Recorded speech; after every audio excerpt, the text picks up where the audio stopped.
glass half full type of deal, then the Paddleheads have already won the series, winning the first 2 games. And obviously that's kind of what you shoot for when you're playing balls. You want to shoot for winning a series, taking 2 of 3.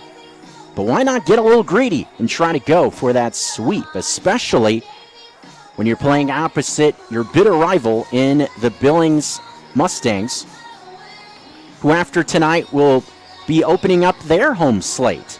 They will be back at Dealer Park on Saturday, Sunday, and Monday of this weekend, the Memorial Day weekend. They will be hosting one of the new teams in the Pioneer League over the weekend, the Northern Colorado Owls. Technically not a new franchise, as the Owls were previously in Orem. That was in the affiliated days of the Pioneer League. The Owls were an affiliate of the Angels organization. And interestingly enough, I've mentioned this once before, but doing play-by-play, I guess, runs in the family, because my cousin, some of you folks may even met my cousin, but back in 2019, the last year of affiliated baseball in the Pioneer League, my cousin, Mike Burkowski, was the play-by-play voice of the Orem Owls. So that's kind of an interesting deal. And now myself, the voice of the Missoula Paddleheads here in the Garden City, Missoula, Montana. But last night's game was kind of a wild one. Wacky from start to finish. It was back and forth. The first inning started off really pretty clean. The Paddleheads had a nice start offensively, jumping on the board with a pair of runs to take a 2-0 advantage in the first inning. And it was a very quick top half of the first for Rafael Moncion, a left-hander who got the start for Missoula last night. Actually, in the top of the first, got the first 2 outs on the first 2 pitches he threw. And you're thinking, all right, the Paddleheads off to a great start. They're off and rolling. But then the second inning kicked off, and Billings got off and running. The inning got started in the wrong direction. A rare error at third base from Cam Thompson kind of set up a inning that just went wrong in every way you could think of. You saw errors, saw ground balls find holes, saw stolen base in that inning as well, extra base hits, and after all the dust settled, the Mustangs had scored 6 runs in the inning to take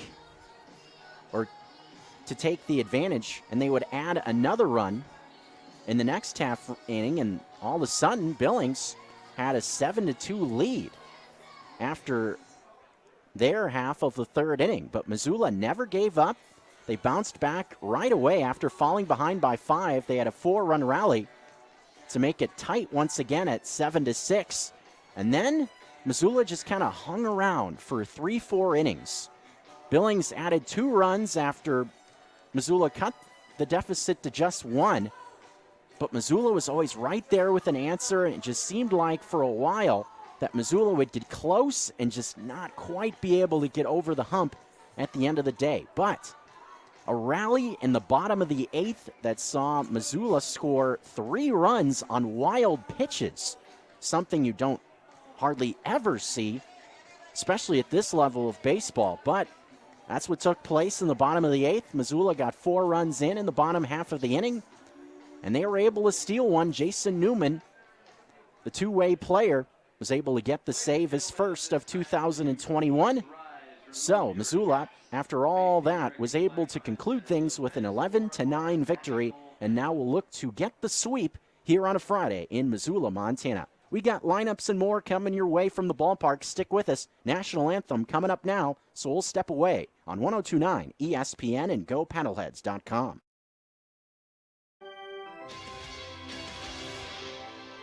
Rocky Mountain Truck and Trailer Equipment is a local, family-owned business and proud sponsor of Missoula Paddleheads baseball. Rocky Mountain Truck and Trailer carries a wide variety of truck and trailer accessories, gooseneck and dump equipment. Anytime you want to maximize your flatbed, have hauling needs, require specialized fabrication, or need trailer repair, get the job done right. For professional advice, go to the experts at Rocky Mountain Truck and Trailer Equipment, 5680 Expressway in Missoula, or check out their inventory at www.rmtte.com. New to Missoula, your home improvement company offers full-service remodeling of windows, doors, bathtubs, walk-in tubs, and showers. Customize your home with quality craftsmanship to create the home of your dreams. Before you start your project, visit the showroom, discover top-performing brands and the newest innovations. Your home improvement company is open and hiring. Get the best pay and benefits you deserve by providing world-class products and outstanding service. Your home improvement company, now open and hiring in the Southgate Mall next to Shields. I already know you're hungry. I don't even have to ask. I'm always hungry too. So then it should come as no surprise that each and every week on my daily radio show, Nuanez Now, we're giving away all the great things for you to eat. Whether it's gift cards to Taglieri Deli, wings from the Desperado Sports Tavern and Grill, or a sandwich and a six-pack from Warden's Market, tune in to Nuanez Now from 4 to 6 each weekday on 102.9 ESPN Radio for your chance to fill your belly. Last week on the ESPN Roundtable, Missoula Sentinel track coach Craig Mittler previewing this weekend's state track meet.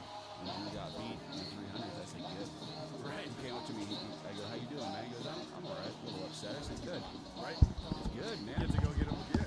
Get beat. That's fine. That's life. You're going to lose. And respond. And he responded. So.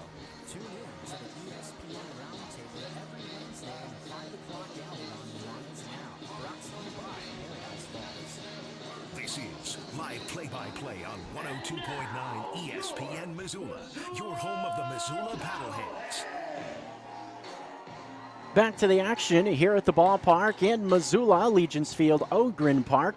Mustangs get set to take on the Missoula PaddleHeads in the series finale here on a Friday night to kick off your Memorial Day weekend.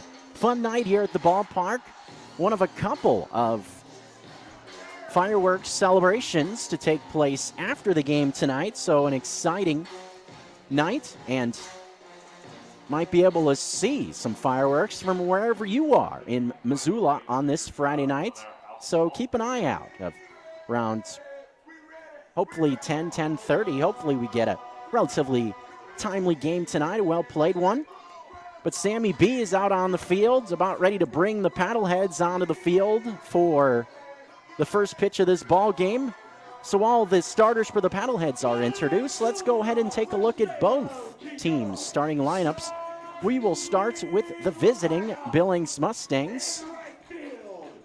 Mustangs in their alternates tonight. They've been in their black uniforms the last two nights, but the red unis coming out tonight with black lettering on the front, black numbers on the back, trimmed in white.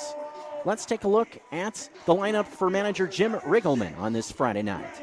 Cliff Pratt will lead things off for the second consecutive night. He was the DH a night ago. Tonight, back out there defensively at shortstop. Mitch Piotnik, who's had a very good series for these Mustangs, was formerly in the Reds system as a Billings Mustang back in a few different instances from 2015 to 2018, showing out with his old ball club. Piotnik bats second. He is the left fielder. Jalen Garcia has had a bit of an up and down series to this point.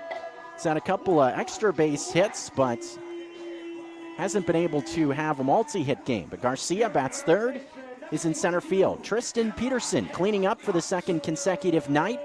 He's at first base. Gabe Wirtz bats fifth. Wirtz was a very tough guy to handle for the Paddleheads last night. He reached base 4 times.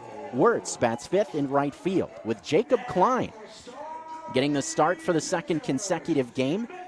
He appeared in game 1 of the series as a pinch runner briefly, so has been in every game in some way, shape, or form. But Klein tonight shifts from shortstop to third base, with Jackson Raper getting the night off.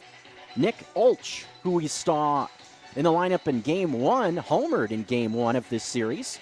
Nick Olch, the former Napa Silverado, he will bat 7th and is the designated hitter. Christian Pena bats 8th.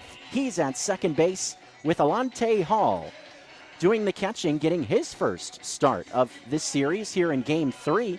We've seen Pereira behind the plate the first 2 games of this series, but Billings mixing things up here for this series finale. And on the mound for the Mustangs in the bottom of the first will be a left-hander, 26 years old, out of Sugar Land, Texas, Augie Martinez. He's pitched in a couple of different professional leagues. We'll take a look at his resume when he takes the hill. On the hill tonight for the Missoula Paddleheads, a left-hander. His second season of professional baseball was in the Milwaukee Brewers system a season ago. Lefty out of Campbell, California, which is right down by San Jose, just south of San Francisco a few miles, so a Bay Area guy like myself. It's Jason Munch getting the start for the Paddleheads tonight. Big, tall left-hander, 6'4" on the mound. Let's take a look at the defense behind Campbell as we get ready for the top half of the first. Shifting things up in the outfield a bit is Michael Schlack tonight. Same combination of players out in the outfield, just in different positions. Brandon Riley still in left field, as he has been the first two games of this series. But in center tonight is Keaton Greenwald. We saw Sparks in center last night. Lamar Sparks shifts from center field to right field on this Friday night. On the infield, same lineup we've seen the last two games, with Cam Thompson at third base, Kevin Watley at short on the left side of the infield, McLean O'Connor at second base, with big Jason Newman at first. There is one change in the infield.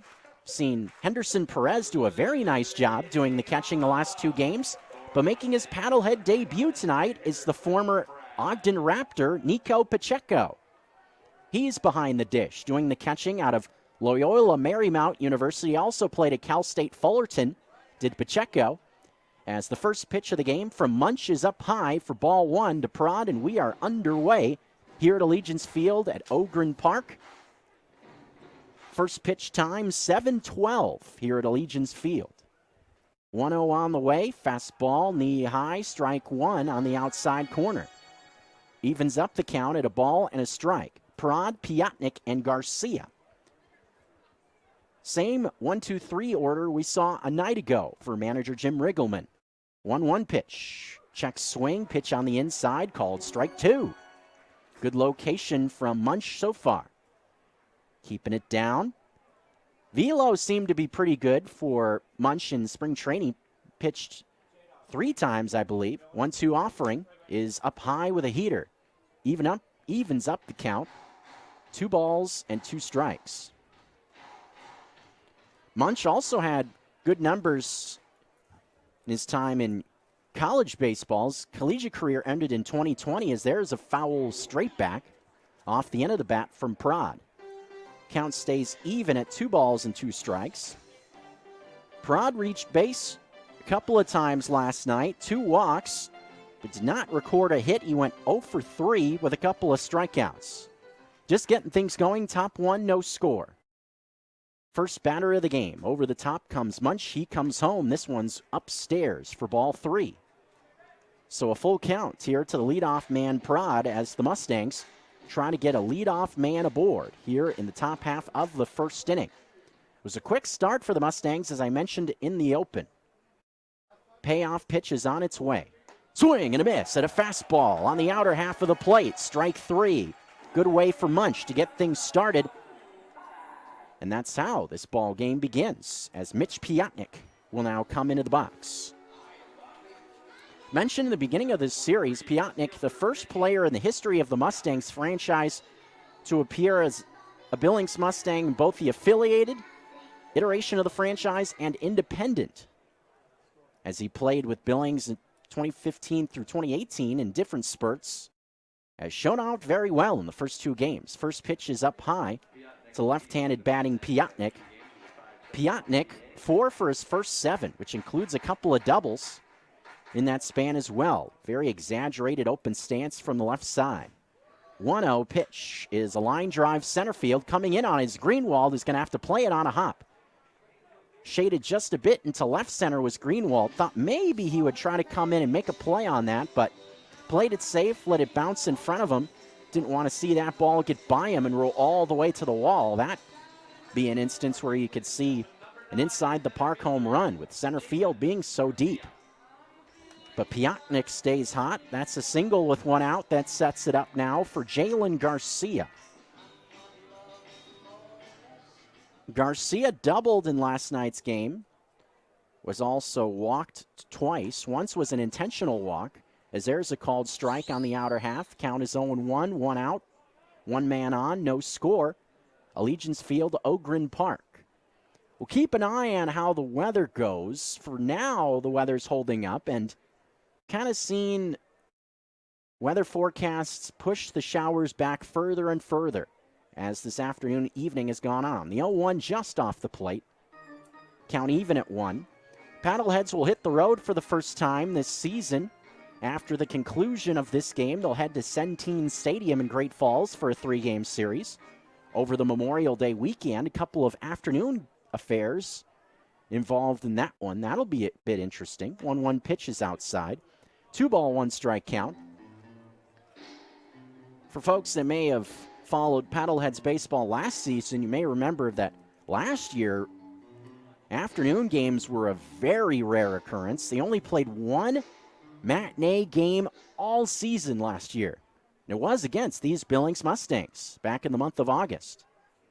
Game the Paddleheads actually won. 2-1 pitch, swing and a miss at a fastball. On the outer half, Garcia couldn't catch up with it, actually, as it's indicated by home plate umpire Caleb Cador. Actually was a foul tip into the glove. Caleb Cador, home plate umpire William Minter, and Raymond Bidwell, both on the bases. 2-2, 1 out, no score, top 1. Pitch on the way is chased. Off the plate away, strike 3. 2 strikeouts for Munch. In this half inning, that fastball really ran away from the right-handed batting Jalen Garcia, who had no chance. 2 strikeouts for Munch, and that will bring Tristan Peterson to the dish. Peterson, an 0 for last night, went 0 for 3. Did reach once on a walk. That was one issue the Paddleheads had on the mound, was free passes. First pitch outside with a heater, makes the count 1 ball and no strikes.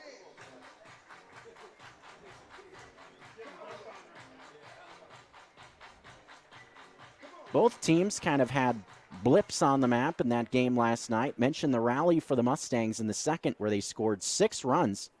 It's fueled by a couple of walks, a hit batsman, and an error. 1-0 pitch. Dips. No, it's a called strike on the inside. Thought maybe that was just a bit below the knees. Not a bad pitch from Munch, but was called a strike. 1 ball, 1 strike, 2 down. Still 1 runner on. It's Piotnik, who singled with 1 out in this inning into left center field. 1-1. Piotnik thought about going. Fastball is up high. Maybe was just trying to deke Munch a little bit more than anything. Speaking of deking, notice last night when Lamar Sparks was on the bases, he is very aggressive with how he'll deke pitchers. 2-1 pitch is fouled away to the right to even up the count. Munch, an opportunity now to strike out the side here in the top half of the first inning. Got the first 2 outs with Prod and Garcia in this frame via a strikeout swinging. Wouldn't that be a good way for Munch to make his Paddlehead debut? Strike out the side here in the top of the first. Be able to make a number of friends as well with a good crowd on hand. Waiting for some fireworks after the game, literally. Fireworks display here on a Friday night. 2-2 pitch is hit high in the air. Left center field. Greenwald drifting back near the warning track. Gets on the warning track and makes the catch for the 3rd out of the inning. The wind kind of took that one for a ride, but Greenwald able to track it down, and that's it. That's all for the top half of the first inning. Paddleheads coming up next on ESPN Radio 102.9 and GoPaddleheads.com.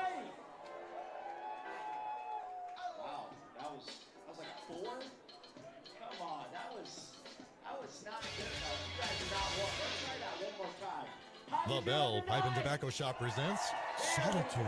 It's great to see you again, Otis. Yeah. I sure missed the smell of the bell. Hiding out from COVID sure took its toll, but I guess it wasn't all bad. You know what Schopenhauer said? Right. He said, if a man does not love solitude, he will not love freedom, for it is only when he is alone that he is really free. You're never lonely if you have a cigar. Well said, Otis. The Bell Pipe and Tobacco Shop when it's time to buy some company. Yeah. The world of real estate is always evolving. That's more true now than ever. If you are a longtime Missoulian that is looking to upgrade or downsize, it might be the best time yet to sell. If you're in the position to buy something new, today might be the best time to buy. And no matter what questions you have when it comes to residential or commercial real estate, Mike Nugent and the professionals at Berkshire Hathaway in Missoula have your answers. To find out what Mike can do for you, give him a call today, 531-1802. And remember, every question is good to ask. The pageantry, the tradition, the competition, the communal aspect. It's what we love about sports. But there's also a stark reality. Sports and money go hand in hand. At Nuanez Now, every other Tuesday, we are proud to present a business angle with Justin Angle, a segment about the overlay of business and sports. I think as far as products ever created, NFL football is perhaps one of the best products ever created.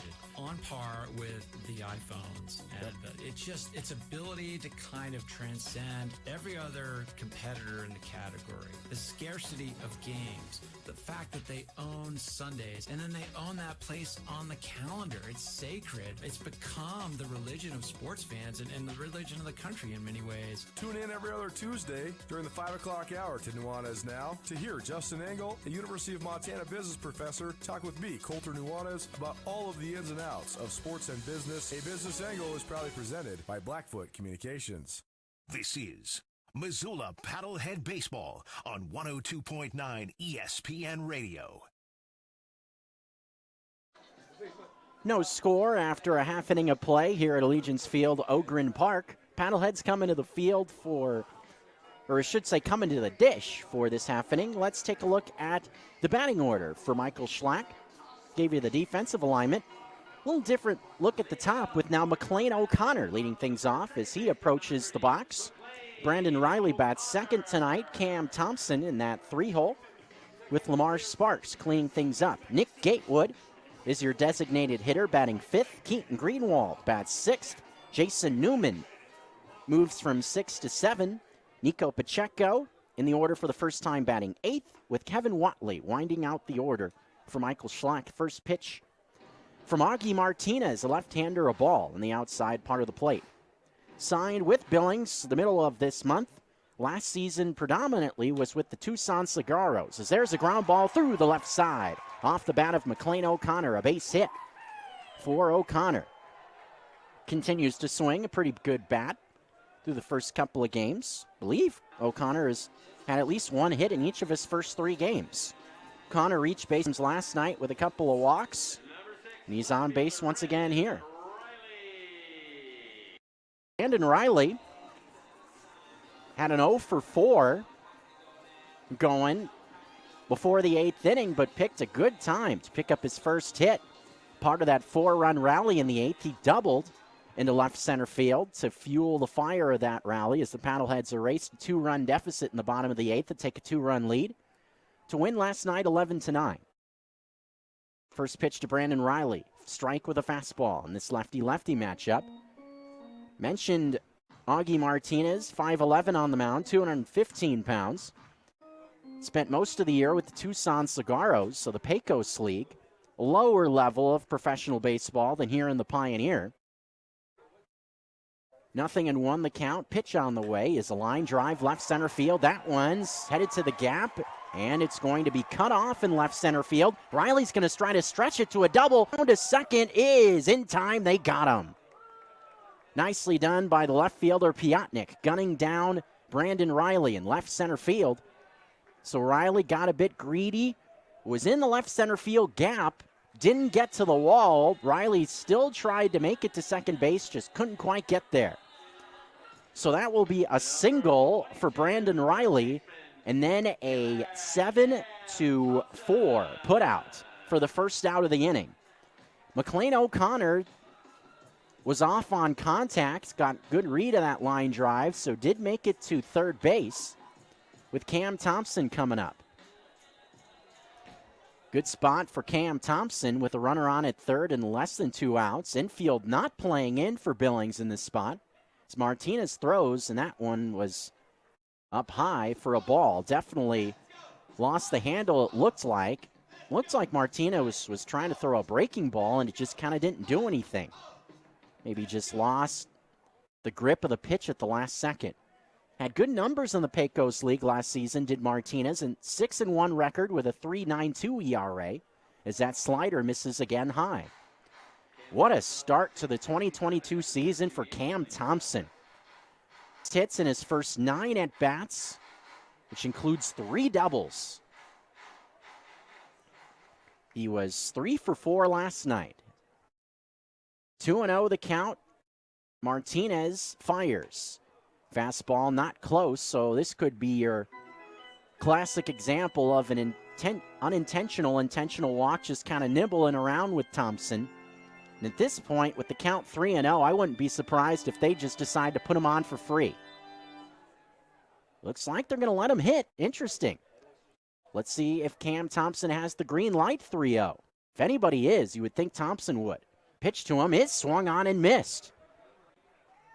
So there you go. We saw it 3 times last night. It surprised me how often we saw it with hitters swinging 3-0, but you're starting to see it more and more often with managers around professional baseballs playing the numbers game more and more with analytics. 3-1 pitch, breaking ball, misses, I believe, up high for ball 4. Yes, ball 4.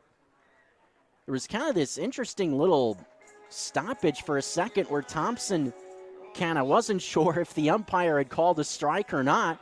Kind of looked back and said, I can go to first, right? And the umpire was like escorting Thompson to a table at a restaurant. Yes, sir, right this way. Go to first. I don't know if I've ever seen it done that way. That's why you come to the yard. You always see something new. Here's Lamar Sparks. First pitch to Sparks. Swung on and missed, or fouled back. Man, that's one thing you pick up with Sparks is he just lets it rip in the box. Really is fun to watch. In terms of just pure talent, he is a fun baseball player to watch, folks. If you're a baseball guy and you just like to see talented players, you live in this area, you got to come see this guy. As Sparks skies one. Center field, playable for Garcia. Coming in just a bit, makes the catch. O'Connor's going to try to come in and score and will do so easily without a throw. So that's a sacrifice fly for Lamar Sparks. Sparks doing the job there. Got a pitch he could handle and just drove it out into the outfield. The speed of O'Connor was easily able to stride home as Garcia had no chance in medium depth center to try to make a throw to the plate. Good situational at bat with 1 out, and the Paddleheads are on the board first here in the first inning. Score now 1-0. 2 outs. The batter will now be Nick Gatewood. First pitch to Gatewood is outside. Hall, the catcher, thought about throwing down to first base as Tom took a large secondary lead, but thought better of it. Hall seeing his first action behind the plate in this series. So we saw Pereira catch the last 2 nights for Billings. 1-0. Another lefty-lefty matchup with Gatewood in the box, and there's a swing and a foul tip. Initially thought maybe that one got by the catcher Hall clean. Gatewood just swung and missed as that ball kind of ricocheted off to the right. Or to the left, the other right. 1-1 the count, but just some funky spin off the bat as Gatewood, I believe, was hit on a pitch on the inside. Yes, he was. So a hit batsman will continue this inning. Now we'll bring Keaton Greenwald into the box. And if you're Martinez, I'm sure that's about the thing you wanted to do in this inning with Gatewood in the box. Not that Gatewood is a slouch with the bat, obviously, but in a lefty-lefty matchup, you think that matchup would be advantage for Martinez, but now Greenwald, the right-handed batter in the box, and he swings and fouls one straight back. Sun kind of poking through the clouds for now. A lot of dark clouds around us, but for now, no weather in the area. If we do go to a rain delay at some point, we'll throw it to national feed and then bring you back when we're ready for action. Hopefully it doesn't get to that. 0-1. Runners on at first and second. 1-0 Paddleheads. 0-1 pitch is inside for ball one. Evens up the count to Greenwald. Good start for Greenwald. .429 average in his first couple of games. Greenwald, 2 hits last night, was 2 for 3. An infield single and a single into left center. 1-1. Pitch from Martinez. Slider not close. 2 balls, 1 strike. It's one thing noticing with Martinez in this inning, he has 0 feel right now for that slider. That thing has been missing well above the belt. So I guess if you're going to miss with a slider, it's better to miss well out of the zone than to flop one over at the belt. 2-1, 2 outs. Pitch coming. Fastball, swung on and missed. Greenwald behind that one. Maybe he was thinking about the breaking ball there and got the heat and couldn't catch up to it. Number 7 batter Jason Newman would be next as the Paddleheads grab the lead here in the home half of the first inning. Jumping out in front for the second consecutive night here in the first. Scored 2 a night ago in the first. 2-2 offering. Slider, a little bloop into center field. Garcia moving over, dives, and he can't get to it as it rolls to the wall. Thompson scores. Right behind is Gatewood. He scores. All the way into third is Greenwald. That's a triple. Off the bat, that one didn't look like it had all that much on it, but it just kept on carrying out into the outfield. And right center, Garcia laid out, tried to get to it. He couldn't. Rolled to the wall, and Greenwald has hit an RBI triple, a 2 RBI triple. And for the second consecutive night, the Paddleheads knock in a triple, as Sparks tripled last night. What a big swing there with 2 outs. Difference between 1 run and 3, and now Jason Newman steps in. He swings and fouls one straight back. Oh, brother, he was on that one. Martinez may be lucky that one didn't end up in the Clark Fork. Newman, a bit of a slow start, just 1 for 8 in his first 2 games. First pitch, or misses up high. But 3 hits for the Paddleheads in this inning has netted 3 runs. And how big is that play with Brandon Riley in this inning now? 1-1 pitch, just inside for ball 2. As you think without Riley's play where he got thrown out at second trying to stretch a single into a double, you'd only have 1 out in this inning. There are 2 outs. Greenwald at third base who just knocked in a pair. 2-1 pitch is a strike at the knees to Newman to even up the count. Nico Pacheco would get his first chance in a Paddlehead uniform back in the Pioneer League for the second year. Veteran catcher, has been in professional baseball since 2018. 2-2 pitch from Martinez just misses the outside corner. Maybe just dipped below the knees as well. Pretty good pitch in a 2-2 count, but Newman let it go by. Count now full. The payoff for Martinez on the way is a line drive left field. Coming in and making the play, though, is Piotnik. Just had to move a couple of steps to the right, and the inning is over. But the Paddleheads bring 3 runs in on 3 hits. They leave 1 man at third base, and they hold a 3-0 advantage as we roll to the top of the second inning here on ESPN Radio Missoula and GoPaddleheads.com. At Western Cider, it's all about great cider, good times. As the official cider of the Paddleheads, Western Cider wants to get you to the game. Stop by Western Cider on a home game day, and you could win a free pair of tickets. Bring your Paddleheads enthusiasm to Western Cider on game day. Order a cider and be the first one to tell the bartender, "Go Paddleheads!" And a pair of tickets to that day's game are all yours. Western Cider, 501 North California Street. Open 4 to 8 Monday through Thursday and noon to 8 Friday through Saturday.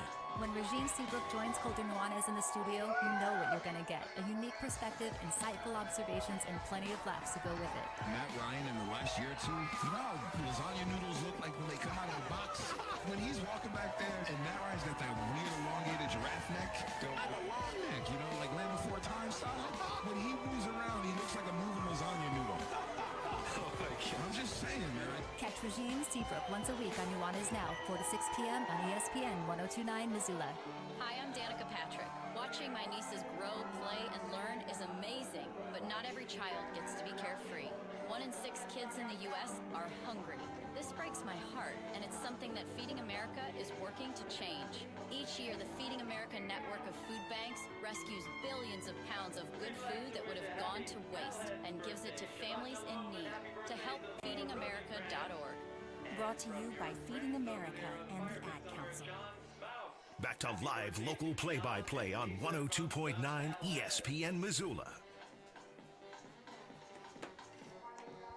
Back here, Allegiance Field, Ogren Park.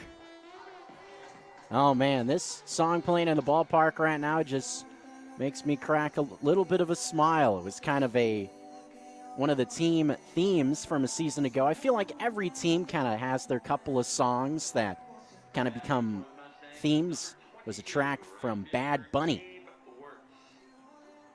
Definitely hope that Dean Navarez, catcher from last season, was listening. That was one of his favorites last year. Dino playing in the Mexican League now in 2022. Congratulations to him on the success as Gabe Wirtz will lead off this inning.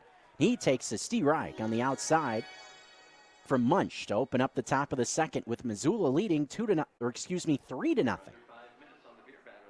So the number 5 batter in the order, Wirtz in the box, Jacob Klein, and then Nick Yolch in this half inning as the 0-1 misses outside, even up the count. We'll take a look at the scoreboard around the Pioneer League in just a bit. In the Northern Division, the Range Riders are off for the second night in a row as the 1-1 pitch, check swing, couldn't keep it back, was Wirtz. Good pitch down below the knees from Munch, who's cruising right along so far. He allowed 1 hit in the first inning, but that was it to Piotnik. Piotnik's been getting just about everybody, so no shame in that. 1-2 now the count to Wirtz. Pitch coming, and that one is strike 3 on the inside corner. Wirtz didn't like the call, but that was a nasty pitch to handle on the inside part of the plate. Had some sink to it. Good luck. If Wirtz swung at that, his bat probably would have ended up in about 10,000 pieces.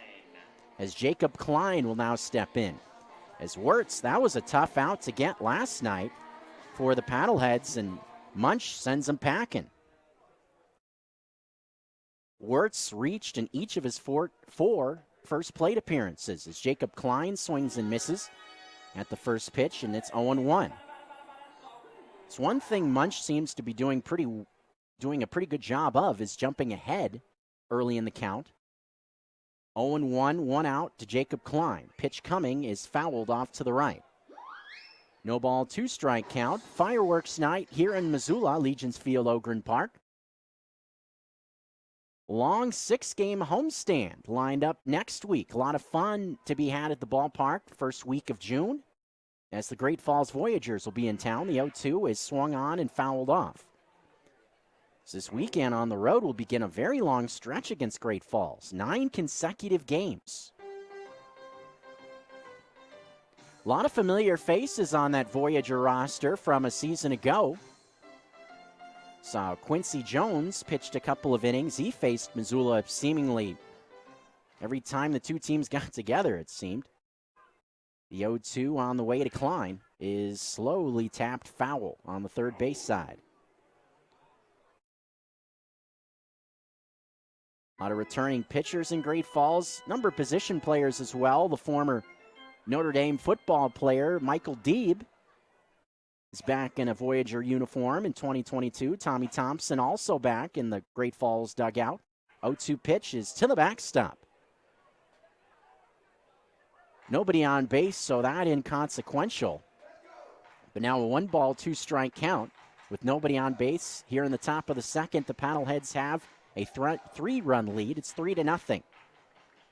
Nick Yolch to follow with 1 out. A ball and 2 strikes the count. Over the top comes Munch. Here it comes. Line drive, right center field. Coming in is Greenwald. He can't get to it. That will be a base hit for Jacob Klein. So a solid line drive for Klein. He's had a pretty good bat. Last couple games, he had 2 hits. Another one here in his first AB here in the second. So didn't get the start in game 1. But it's proving that he can swing the bat pretty well the next couple of nights. It's Nick Yolch will now step in at a home run on opening night off Domingo Pena to give the Mustangs an early lead, as there's a strike on the first pitch at the knees on the outer half to the left-handed batting Yolch. Count 0-1. And interestingly enough, that home run, the only one of the series so far. The 0-1 hit the other way down the left field line. That's all. As Riley will move over, get to it. Runner going towards third and will make it easily. Throw goes to second, nowhere near in time. So Yolch has himself an opposite field double down the left field line. Kind of a magic wand swing there. Wasn't hit all that hard, just kind of a looper down the line, but hit to the right spot where nobody could get to it. By the time Riley finally tracked it down, Yolch was easily able to stride in with a double. That sets Billings up, as they now will look to have an answer here in the top of the second inning. After Missoula scored 3 in the bottom half of the first to take a 3-0 lead, the Mustangs looking to strike gold for the second night in a row here in the top of the second inning. First pitch to Christian Pena, slow roller towards McLean O'Connor. He will go the short way to first. Run coming in to score from third base for the Mustangs. So it is a productive out for Christian Pena. 4-3 fielder's choice. I guess say 4-3 put out, not a fielder's choice. RBI ground out for Christian Pena. Runner moves up to third. Maybe if that ball was hit a little bit more sharply to O'Connor, may have seen him trying to come home with it, but that was a pretty slow rolling ground ball. As Alante Hall will now step into the box. Right-handed batter, the catcher in tonight's game. Alante Hall, 23 years old, out of Blue Springs, Missouri. Signed with Billings right before opening day, actually a day before opening day. 1-0 ball is tapped into play to shortstop. Watley has it, throws across for out number 3. Interesting, a check swing put into play there by Hall, but that is how this inning concludes. The Mustangs do get on the board in this inning thanks to a single and a double, an RBI ground out, but Munch does a good job to limit the damage. We're headed to the bottom of the second. Paddleheads lead by 2, 3-1 the score. Grey Wolf Peak Casino leads the pack as Montana's largest casino with more than 300 machines, million-dollar jackpots, and bigger, better prizes. Want to get away from some fun? Grab your crew and head up to Grey Wolf Peak Casino. Fun Vegas-style gaming with over 300 slot machines, and join Grey Wolf every Thursday for spring-loaded hot seats for your chance to win. More than 4,000 only at Grey Wolf Peak Casino, just 10 minutes north of Missoula at the top of Evero Hill. Hi, I'm Brent Musburger. After growing up in Billings, my professional broadcasting career introduced me to many NFL players, and I was so happy to learn that over 250 Montana athletes have reached that pro football level. As an inductee into last year's Montana Pro Football Hall of Fame, please join me in welcoming this year's class of outstanding football achievers. Our induction banquet is at Billings Hotel and Convention Center, Saturday, June 25th. Tickets are available at all Montana Universal athletic stores. Football and basketball season might be over, but we here at ESPN Missoula know that the gridiron and the hardwood are rarely far from Montanans' minds. That's why we're keeping the Montana Football and Basketball Hour going throughout the summer. Tune in to Nuanez now at 4 p.m. every Monday on ESPN 102.9 Missoula for discussion of all the Treasure State's football and basketball teams, with a special focus on the Bobcats and Grizzlies. The Montana Football and Basketball Hour is presented by the Advocates. Your accident or injury, just remember, you deserve an advocate. We now return to Paddlehead Play-by-Play on ESPN Radio. A lot of fun to be had by all here in Missoula. Fireworks night to get your Memorial Day weekend kicked off. Glad you've decided to pencil in some time with us. Hopefully you are getting your holiday weekend, getting it started the right way with some fun. 3-1 advantage for the Paddleheads as we begin the bottom half of the second inning. It will be Nico Pacheco getting things started with Kevin Watley after that, and then back up to the top of the order. So 8, 9, 1 spots for Missoula. So Pacheco getting his first at-bat as a member of the Paddleheads last season, spent with the Ogden Raptors. So Pacheco reunites with hitting coach Jeff Lyle, who also came over to Missoula. Now the hitting coach for the Paddleheads. 6'1", 205, Fresno, California. Pacheco, in his second year in the Pioneer League. Mentioned him appearing with Ogden last year. Had a pretty good season with the Raptors. .304 batting average in 55 games played for manager Dean Stiles. The 0-1 pitch is down low for ball 1. Collegiately played with the Titans of Cal State Fullerton, also with Loyola Marymount, 2 Division I programs. Had his best season collegiately in 2018, his senior year, where he batted .324. The 1-1 pitch called strike on the inner half. Made his professional debut with a franchise that I still very much enjoy. Moved to collegiate woodbat baseball now, but they're professional back in the day in the Pacific Association, the Sonoma Stompers. The 1-2 pitch is a ground ball left side, fielded by Klein, who will throw us up the line, but Peterson's able to get the tag down for an out. Tristan Peterson, nicely done at first. Had to go towards home plate on a wild throw by Klein. Was just able to tag out Pacheco for out number 1. So Pacheco sent back to the dugout in his Paddlehead debut. But pretty cool to see a franchise I worked for a number of years ago, the Stompers, seeing Stomper alums still floating around professional baseball. Was such a cool couple of seasons. Was part of a championship team with the Stompers in 2016 as Kevin Watley takes upstairs for ball 1. 1 ball, no strike the count. The community of Sonoma, Northern California, 1-0 pitch is up high. 2 balls and no strikes. Has a lot of similarities to here in Missoula. Very cosmopolitan, very scenic. A lot of tourism going on, as obviously it is here in Missoula as well. 2-0 on the way. Nice, quaint downtown area, similar to Missoula. Missoula, much bigger than Sonoma, population-wise. 2-1, 1 out, 3-1 score. Paddleheads have the advantage over the Billings Mustangs. Take a look at some other scores around the Pioneer League. Mention the Owls taking on Great Falls.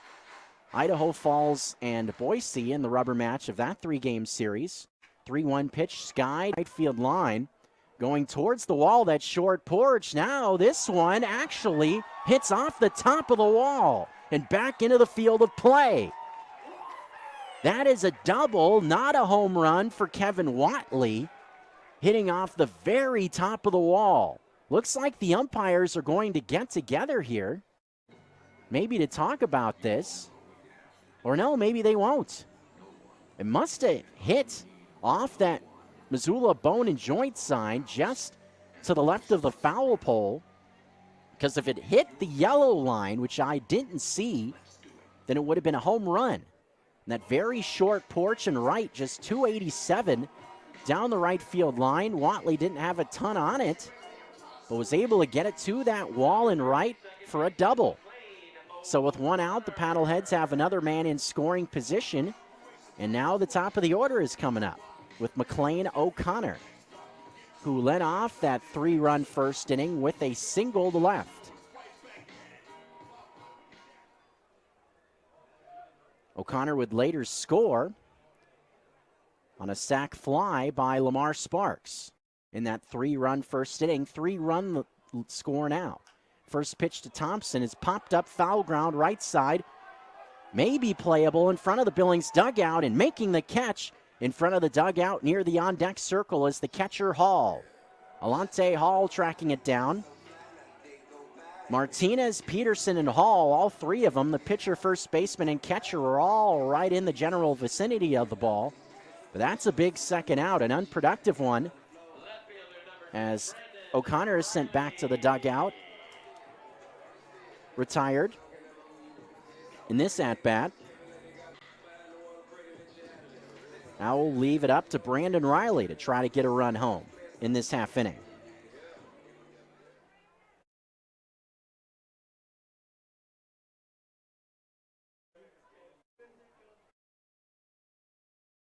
Riley waits in this lefty-lefty matchup. He takes a strike at the knees. 0-1. Brandon Riley singled in his first at-bat to left center field, but did get thrown out trying to stretch a single into a double. Was thrown out by Piotnik in left. So a 7-4 put out at second. 0-1 pitch outside. Evens up the count. 3-1 ball game here in the bottom half of the second inning. Striding away from second base is Watley, a fair-sized lead. Cam Thompson would be next if Riley reaches. The 1-1 pitch is an off-speed, looked like a changeup for Martinez. Martinez, a good one at the knees on the inner half. Riley looked a bit fooled as well on his timing, was expecting maybe a fastball in that spot. Just let it go by for the second strike. Riley's going to have to get tough now in a 2-strike count, 1-2 with 2 outs. Trying to get that run back that they lost in the last half inning. Martinez taking his time on the left-hand side of the rubber, looking at the runner Watley, and now comes home. Fastball, strike 3 called on the outside corner. Good pitch from Martinez to end the threat. A double from Watley, but that's it for Missoula in this half inning. Top of the third on tap here on ESPN Radio Missoula and GoPaddleheads.com. There is a reason customers go back again and again to DeMorris Buick GMC Mercedes, Missoula's most trusted dealership and proud sponsor of Missoula PaddleHeads baseball. DeMorris high-end service shop is unmatched in diagnostics, diesel maintenance, and repair, serving generations of satisfied customers. DeMorris Buick GMC Mercedes is your area Sprinter van headquarters for the Montana outdoor lifestyle. Check out demorris.com for new and pre-owned inventory or stop by 3115 West Broadway. I'm probably okay to have one more drink before I drive home. I'm probably okay. I open the window to stay. Probably okay. I just popped some gum in my mouth. Step out of the car, please. I probably made a mistake. Probably okay isn't okay when it comes to drinking and driving. If you see a warning sign, stop and call a cab, a car, or a friend. Buzzed driving is drunk driving. A message brought to you by NHTSA and the Ad Council. The things we ask you to do to win prizes has certainly changed, but one of the most consistent and desirable prizes here on Nuanez Now has never changed. Every Wednesday, you can tune in for your chance to win a dozen wings from the Desperado Sports Tavern and Grill. Desperado offers the best wings in the city of Missoula. Be sure to tune in every Wednesday during the 4 o'clock hour, 102.9 ESPN Missoula, Nuanez Now, for your chance to win a dozen wings from the Desperado Sports Tavern and Grill. The Desperado Sports Tavern proudly presents Wing It Wednesday on ESPN Radio. Now back to Paddlehead Baseball on 102.9 ESPN Radio Missoula. Back in here for the third inning, the Paddleheads hold a 2-run lead over the Billings Mustangs, and this is a series finale between these two clubs.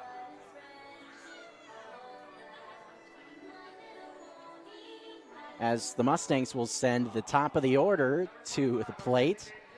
I don't think we've heard that one this weekend. We've been hearing all the mock walk-ups, but that one I think is very fitting.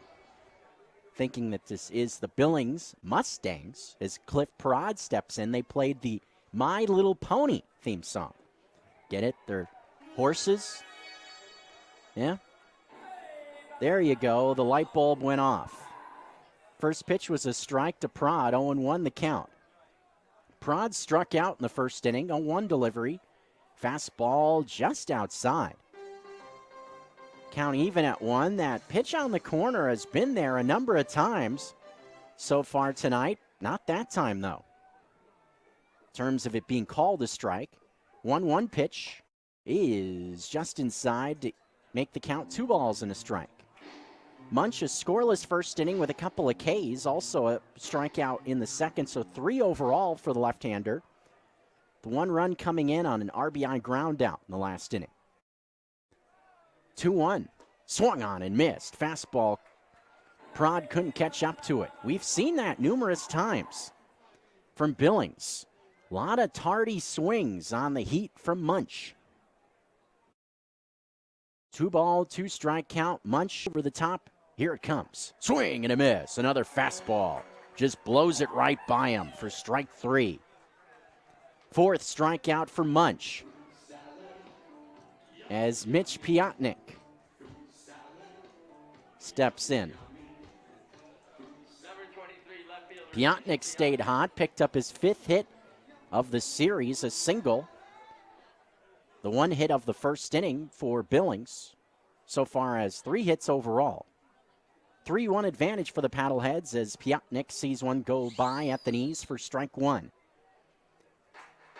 That's another good characteristic we've seen from Munch so far. Everything down, down, down, at the knees or below. 0-1 on the way. Fastball elevated, swung right through for strike 2. Piotnik come in a bit high, maybe just got a bit too greedy as that one was well above the belt. 0-2 pitch. Fastball just misses. Makes the count 1 ball and 2 strikes. Just a bit high. Maybe a shade off the plate as well. Not by much with that fastball. See what Pacheco draws up here with Munch up 1-2. He's racking up the Ks so far. He's got 4 of them, looking for 5. The 1-2. Fastball is a bit too high that time. Trying to hit that spot once again where Piotnik went after it. That one was a little bit too easy to lay off of, even in 2-strike count. Target inside this time. The 2-2 to Piotnik is fouled off. Tough pitch to handle in on the hands. But Piotnik able to foul it off. Trying to think of a major league player has a similar stance to Piotnik. 2-2 pitch on its way. Just barely off the end of the bat on a pitch on the outside. So Munch doing a good job of changing the eye angle there. Previous pitch was in on the hands. The next one he throws is on the outer half of the plate, so mixing up his locations well. Going away again, it looks like. 2-2, swung through and missed. That one dipped down below the knees. Nasty pitch from Munch. That's another strikeout. 5th strikeout. 4 of them have been swinging so far. As Jalen Garcia will now get another shot at it with 2 outs and the bases empty. Top 3, 3-1 lead for Missoula over Billings. Paddleheads looking to their 2022 campaign off 3-0. First pitch to Garcia is outside for ball 1.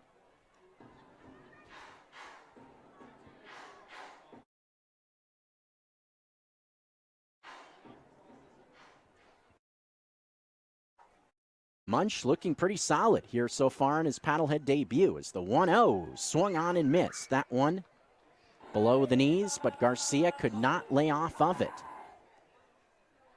And that's what happens when you have good feel for your stuff being around the zone. Sometimes you'll get hitters to chase stuff out of the zone. 1-1 delivery. Just down low for ball 2, but not a bad idea from Munch.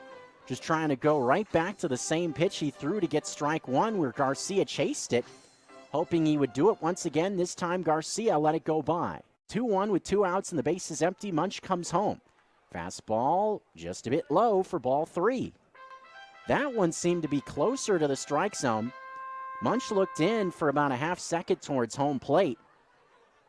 Maybe asking the umpire where that missed to get clarification.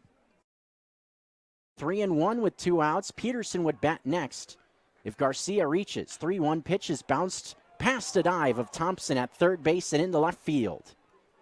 Base hit for Jalen Garcia. Nice at bat for Garcia, able to hang tough with Munch. So the Mustangs will not go quietly here in the top half of the third inning. They've seen at least one base runner reach in each of the first 3 innings now. Tristan Peterson will come into the box representing the tying run in this spot in a 3-1 game. Peterson hit the ball pretty well his last time, took Greenwald back to the warning track in center field, but he's 0 for 1. First pitch right there for strike 1 on the outer half. But again, good location, right at the knees.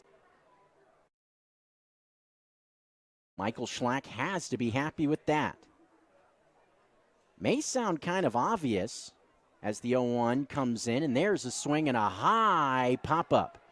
Shallow center. O'Connor going out. It's going to be called off by Greenwald, who tracks it down in shallow center for out number 3. Rolling on into the bottom half of the third inning. The Paddleheads have a 2-run advantage. 3-1 is the score. We're back with more after this. Don't let your head spin when you're thinking of finding the perfect gun store for you. Keep it simple. If you want the best inventory, the best prices, and the best service, with local flair to top it off further than Selway Armory. Selway Armory is your local firearms experts and always keeps your best interest in mind. The big box stores and chains will make your head spin, but Selway Armory will make you feel right at home in Montana. It's a gun store by Montanans for Montanans, 2825 Stockyard Road, Unit E6, or visit SelwayArmory.com today. In the Army National Guard, family means everything. My parents, they were really supportive that all 5 of us would join. I got my education because of the Guard. I got to travel a little bit and experience a whole different culture. It helped me get my job, helped me pay for my house. Serving part-time in the Army National Guard instills pride that you and your family will share. Visit NationalGuard.com to learn more about part-time service. Sponsored by the Montana Army National Guard. Aired by the Montana Broadcasters Association at this station. High school sports are the lifeblood of our communities. Around the state of Montana, we take great pride in the accomplishments of our young athletes. At Montana's #1 daily sports talk show, Colter Nuanez takes covering the best in prep sports seriously too. Twice each week, be sure to tune in to Nuanez Now for a special Prep Extra segment featuring the best performances from around Western Montana and the Treasure State. Nuanez Now, where prep sports matter. The Prep Extra is proudly presented by Farmers State Bank, serving Montanans since 1907.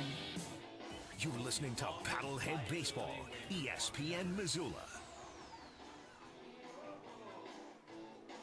Keeping you rolling on a fireworks night here in the Garden City. Firework display taking place after the game. If you're not in the ballpark, around just kind of cruising around the Garden City on your Friday night, keep an eye out later tonight. Maybe catch a glimpse of the fireworks. They do put on a great show. Said it last night, the one thing I found with watching a couple of fireworks shows here last season was that they kind of deke you. They get you thinking that at portions of the show, you're thinking, oh, that's going to be the finale. And then, nope, we're going to keep on rolling, keep on letting it rip. Cam Thompson will lead things off. Good spot in the order for Missoula to get things going against Martinez. And Thompson swings and laces one into right center field. This one's going to get down.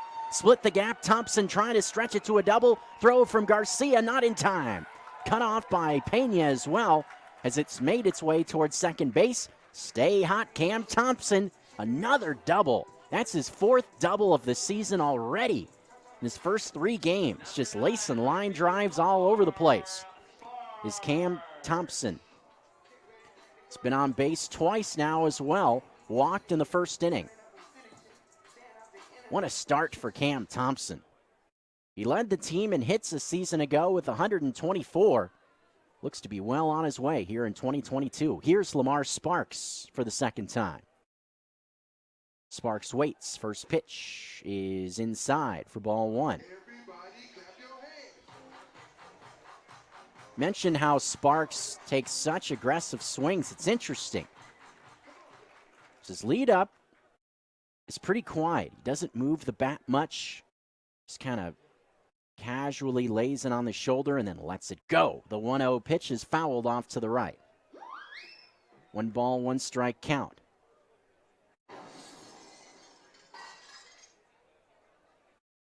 It's almost like a predator, like kind of waiting in the wings. Then wham, just hits you out of nowhere. 1 ball, 1 strike. Thompson at second, the 1-1 delivery. Misses low and inside. 2 ball, 1 strike count. Gatewood to follow. Paddleheads scored 3 times in the first. Were kept off the board in the last inning, but start this frame with a double from Thompson, who stands at second base with nobody out. 3-1 lead for the Paddleheads. Nothing doing to this point in that Billings bullpen. 2-1 on the way. Lined into left center field, moving over and making, or no, this one's by Garcia in left center field. Sparks on his horse. He's going to try to head to third. Thompson in to score easily, and Sparks is going to make it. Gonna have to see how that was scored, as that was a top spinning line drive into left center field that off the bat looked like Garcia was going to be able to track down relatively easily. Maybe just couldn't get a good read on it in left center. Ended up trying to make a sliding catch in left center and just couldn't get there. So that brings in another run for Missoula. Lead back up to 3. Score now 4-1. We'll have to get clarification on the scoring there.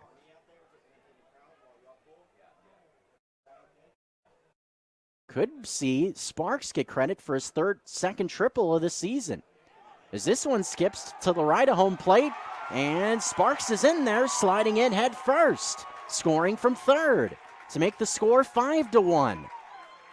That ball didn't get real far away from Hall, the catcher,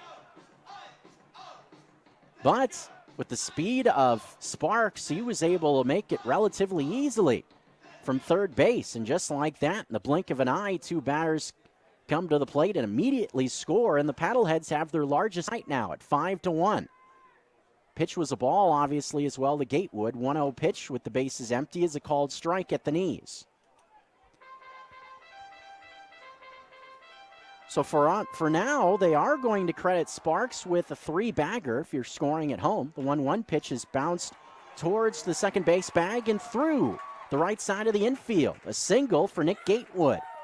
Now, when just a bit to the right of the second base bag, Pena couldn't get to it, and Nick Gatewood's got himself his first hit of the night. As Missoula's got it rolling now, 3 consecutive hits. That will bring Keaton Greenwald into the box. Speaking of triples, Greenwald tripled himself back in the first inning. Would later score. Or check that, did not score in that 3-run inning, but did score 2 runs on that triple himself, brought in 2. 5-1 game, first is Gatewood. Martinez throws fastball. It's high and outside, but Greenwald went after it.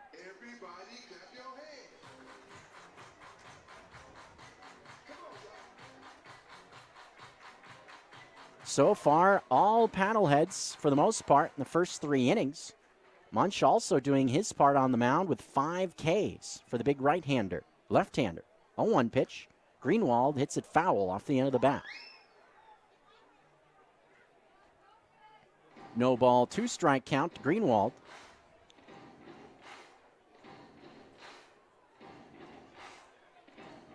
Will be a short road trip for the Paddleheads. Be sure to stay tuned to hear about some of the fun that will be had at the ballpark next week. 6-game homestand opposite the Great Falls Voyagers. The 0-2 pitch is high and outside. 1 ball, 2 strike count. Mentioned Tommy Thompson, returning manager for Great Falls. Very nice guy, but he is one of those guys, if you like to see some drama, little action with some arguing with umpires, Tommy Thompson is definitely a guy that is not afraid to let his displeasure be known. I'll just put it that way. I believe of all the managers we saw last season, I believe we saw Tommy Thompson get thrown out the most. 1-2 on the way. Bounce to the right side. Pena coming in on the slow roller. Got it. Throws to first just in time to get Greenwald. Nicely done by Pena. aggressively charging in there to make sure he could get Greenwald for out number 1. Gatewood was able to move up to second base on the play, so a productive out in that regard as the runner now is in scoring position at second with Missoula already leading by 4. 5-1 the score with 2 runs in for the Paddleheads here in the bottom half of the third. Jason Newman in the box with 1 out now. Newman hit a line drive, but right to the left fielder Piotnik his last time. First pitch called strike 1. And sometimes when you're in a bit of a funk, which Newman is right now, just 1 for 9 to start the season, that's what happens. Line drives find gloves, but when you're swinging the bat well, little bloops find holes. 0-1 on the way is a ball hit very high in the air, deep to left field. This baby's way back there, and it is gone. Jason Newman just hit one to the moon to straightaway left field. That one was up there for seemingly an eternity, and what an impressive swing of the bat. And what a way to hit your first home run of the season for the Paddleheads. Break out the paddle in the hat. What a shot that was. Home run number 1 for the Paddleheads team and home run number 1 for Newman as well. And it's now 7-1. That was a towering, majestic shot into left field. My goodness. Well, there's one way to break funk. Here's Nico Pacheco.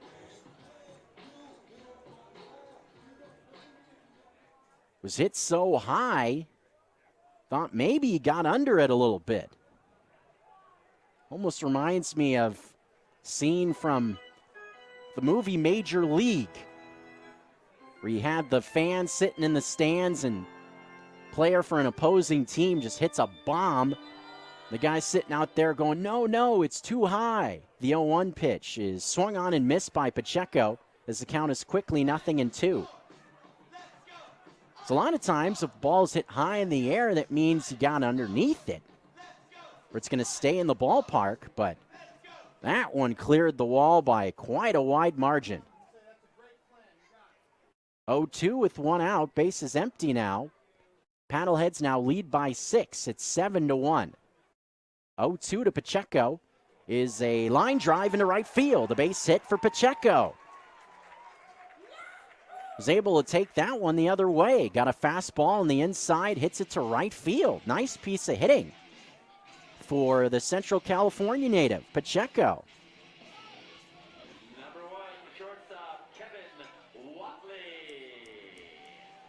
Paddleheads just keep on stacking up hits in this inning.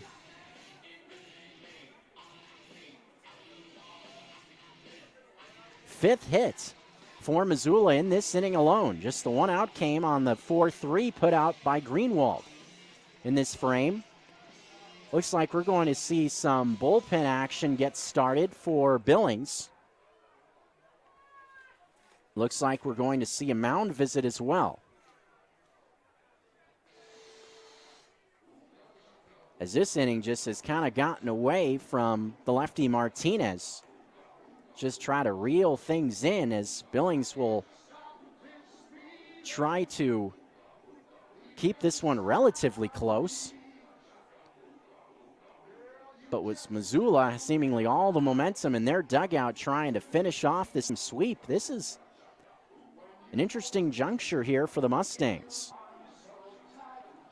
So it's early enough in the game, if you're able to stop the bleeding here, can give your offense a chance to fight its way back. The Mustangs offense has proven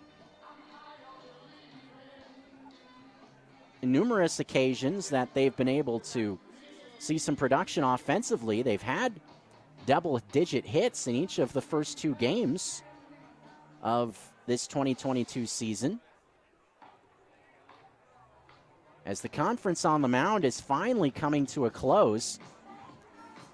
And the other bit of bad news for the Mustangs is they haven't seen a starting pitcher go into the 5th inning yet in this series.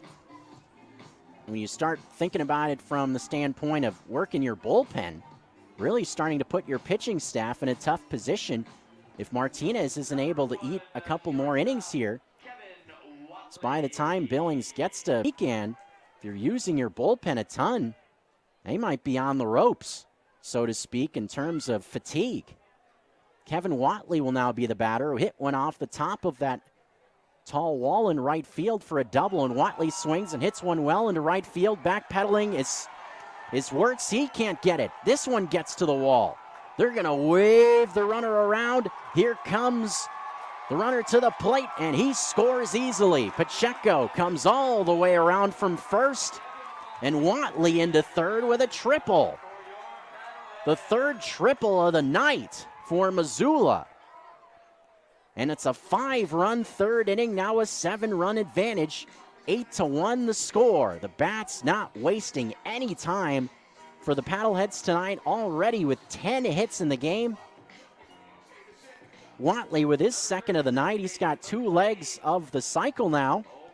And here comes Jim Riggleman. This will be a pitching change. So Martinez is coming out. Just ran into a brick wall in this inning. Paddleheads have 6 hits and just 1 out recorded in this frame. And Jim Riggleman has seen enough. He is going to the pen. Missoula out in front, 8-1. Pitching change taking place. We'll step aside.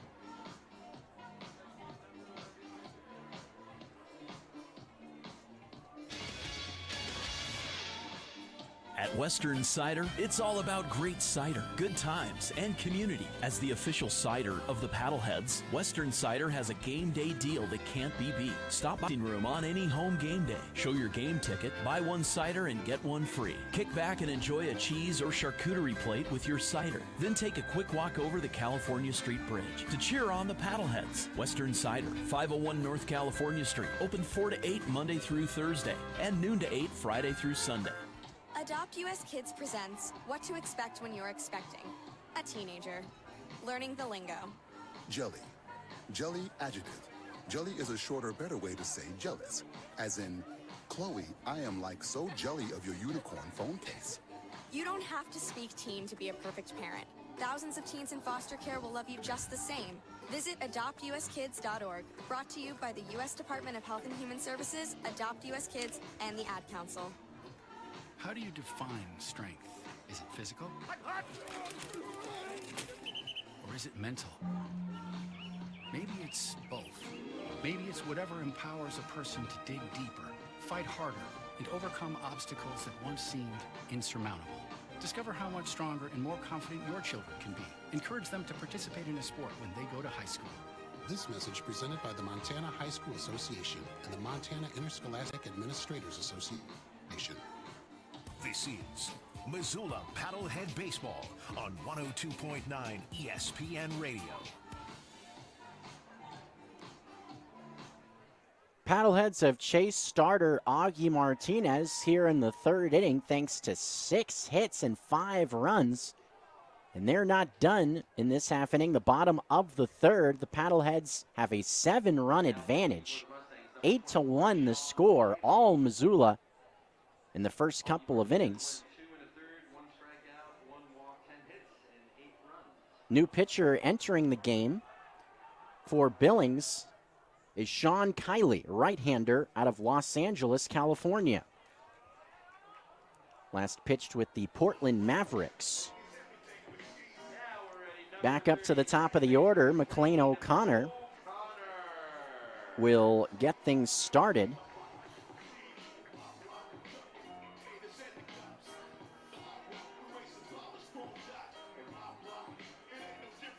Does have some professional experience as well. In the Pecos League, does Kiley. Pitched with the Trinidad Triggers and High Desert in the Pecos League back in 2019. As O'Connor takes a breaking ball for a strike on the outside part of the plate. Once again, for the third consecutive game, Billings sees a starter not make it into the 5th inning. So Kiley may be asked to try to go deep in this relief appearance, especially with the score. The 0-1 is a chopper towards third, a fair ball gloved by Klein, and that's a high throw over Peterson's head.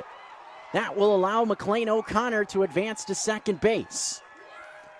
We'll have to get that one sorted out because you could make the argument that Thompson would have made it to first anyway.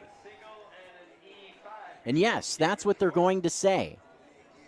They're going to rule that an infield hit for McLean O'Connor, and then an error, a throwing error on the third baseman Klein, which I think that's the right way to call it. Because it looked like when that throw was coming in, that O'Connor was on the bag anyway. So regardless if that thing was airmailed or if it was on the money, O'Connor beats it out at first. So an infield hit and then an error. As that sends Brandon Riley in. There goes O'Connor, and he has an easy steal of third. Just catching the Mustangs napping in that instance. Takes third base without a throw. Things just going all wrong for the Mustangs here in the third. Paddleheads just feasting. 6 runs in. They now have an 8-run advantage. Pitch was a ball as well to Riley, the 1-0. Knee-high strike on the inside part of the plate. And this one thing it does for Munch puts him in an interesting spot, sitting in the dugout for quite a long period of time. See him kind of walking around by the bullpen trying to keep himself loose. But hey, I'm sure he'll take it. Keep pouring them on, boys. 1-1 pitch. Breaking ball hit high in the air, left field, in the park. Piotnik coming in, makes the catch in medium depth left. O'Connor's going to try to score. The throw is to the right of home plate, and O'Connor does score, standing up. Sac fly for Brandon Riley. Brings in the 7th run of this inning, and it's 10-1 Paddleheads. Good at bat from Riley. Gets the run in from third base. So that stolen bag by McLean O'Connor does pay dividends. That steal put O'Connor in a spot where he could try to come in on a sac fly, as he did. He tested Piotnik and left, but he couldn't put one on the money. Threw to the right of home and was able to score relatively easily. As Thompson will now bat for the 2nd time in this inning. Started this whole thing off with a double, and Thompson takes up high for ball 1. So far for the Paddleheads, Thompson doubled, Sparks tripled, Gatewood a single, and an RBI. Then Greenwald put out. Jason Newman a towering home run. Singles from Pacheco. A triple from Watley as Thompson fouls a pitch off to make the count 1 ball and 2 strikes. An infield hit from O'Connor and a sac fly from Riley. Now we're back to Thompson for the 2nd time. 11 hits for Missoula just here in the 3rd inning. Offense rolling in the Garden City. 1-1 pitch. Line foul down the first base side. You got to wonder what's going through the minds of the Billings Mustangs right now. Being on the wrong end of the first 2 games last night was a tough loss as well.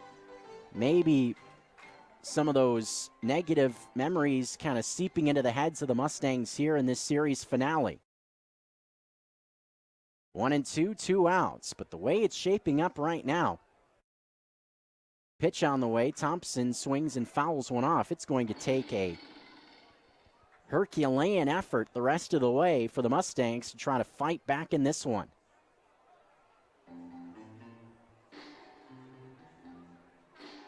Very proud franchise, the Mustangs. Pioneer League high 15 league championships. 1 ball, 2 strike count. Nice crowd, as I mentioned, on a fireworks night. 1-2 pitch, skied foul down the right field line. A lot of fun lined up next week. That 6-game homestand. Military Appreciation Night on the docket. That will be on Tuesday. Also have Wolf Wednesday as well, as every Wednesday here at Allegiance Field, you can bring out your dog. Might even get to meet Sammy B's dog. 1-2 pitch, swing and a miss at a changeup down below the knees, fooling Thompson, and that mercifully ends this half inning. On to the top of the fourth, 7 runs come home for the Paddleheads, and they are cruising on the west side with a 10-1 lead on ESPN Radio Missoula and GoPaddleheads.com.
Something that occurred quite often a season ago is there's a line drive off the bat of Wirtz right back up the middle, a single for Gabe Wirtz to lead off things here in the 4th inning.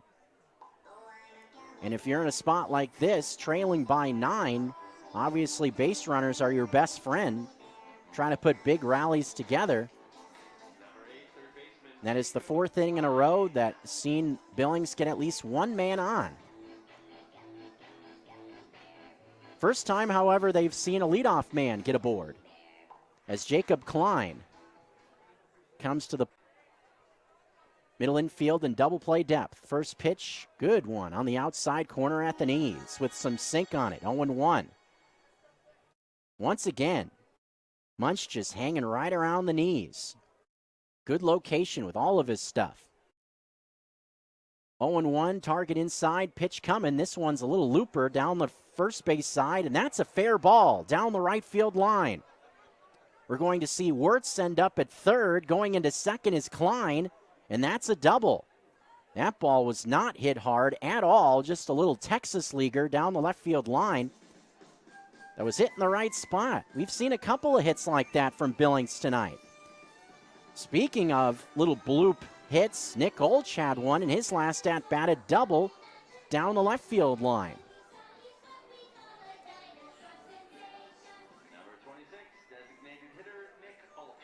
So the Mustangs set up now here in the top of the fourth with 2 men on, nobody out in this 10-1 ball game. Pitch to Oltz is in the dirt, blocked by Pacheco, who strides to the left.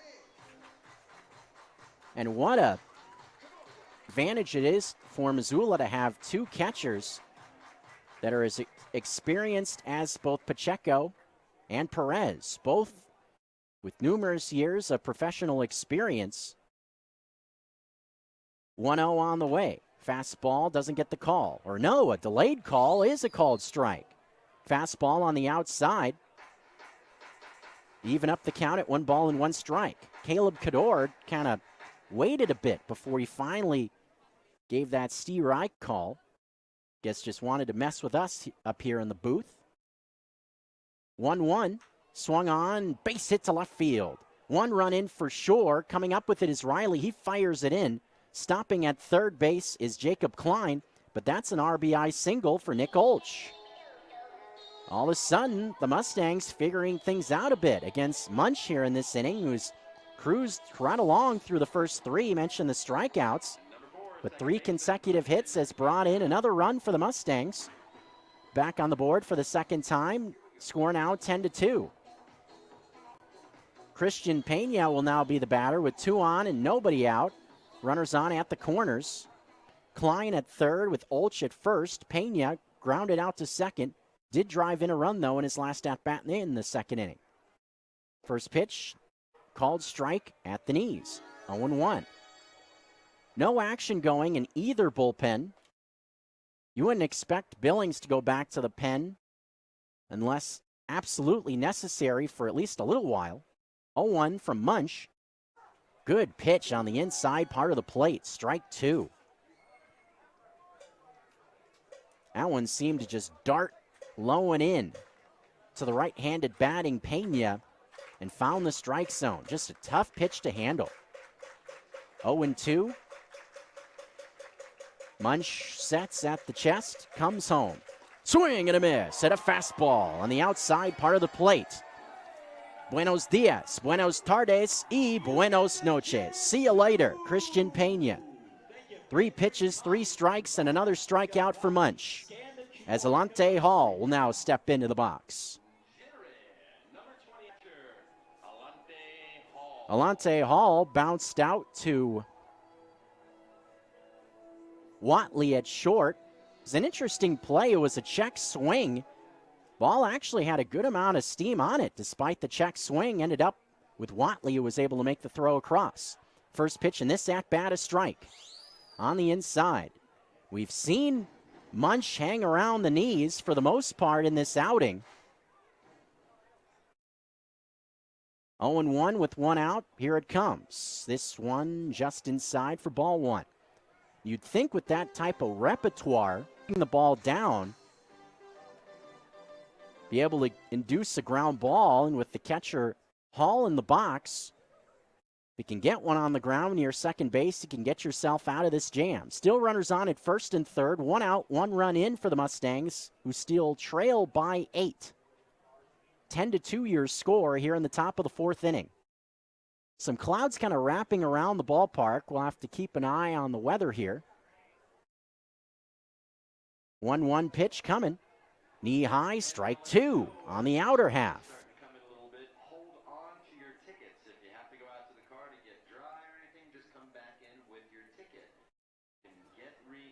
One and 2, 1 out. 10-2 the score. Pitch from Munch is fouled off.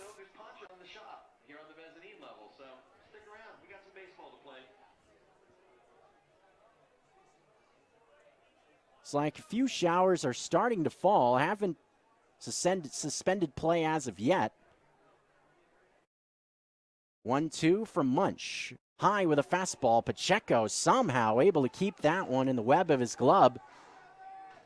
And from going to the backstop with the runner on at third, that was an important stop by Pacheco to keep a run from coming home. Count now even at 2 with 1 out. Both middle infielders near that second base bag. Pitch is a ground ball left side right to Watley. As it come up on him, he flips to O'Connor for 1, on to first, double play. Even despite the bobble, the Paddleheads able to turn 2 and get out of it with just 1 run on the board. We're headed to the bottom of the 4th. Paddleheads lead by 8, 10-2 your score on 102.9 ESPN Missoula and GoPaddleheads.com. Rocky Mountain Truck and Trailer Equipment is a local, family-owned business and proud sponsor of Missoula PaddleHeads baseball. Rocky Mountain Truck and Trailer carries a wide variety of truck and trailer accessories, gooseneck and dump equipment. Anytime you want to maximize your flatbed, have hauling needs, acquire specialized fabrication, or need trailer repair, get the job done right. For professional advice, go to the experts at Rocky Mountain Truck and Trailer Equipment, 5680 Expressway in Missoula, or check out their inventory at www.rmtte.com. Montana's more than a state. It's a state of mind. My name's Michael Gray, his name is Scott Hershey, and every week you'll hear us on the all-new Big Sky Boneheads podcast. Each week we talk to some of the most interesting people in music, hunting, beer, outdoors, recreation, leisure, and more, all connected by one thing, Montana. It's a show all about Montana and all that Montana has to offer. Rate, review, and subscribe to the Big Sky Boneheads podcast anywhere you get your podcasts.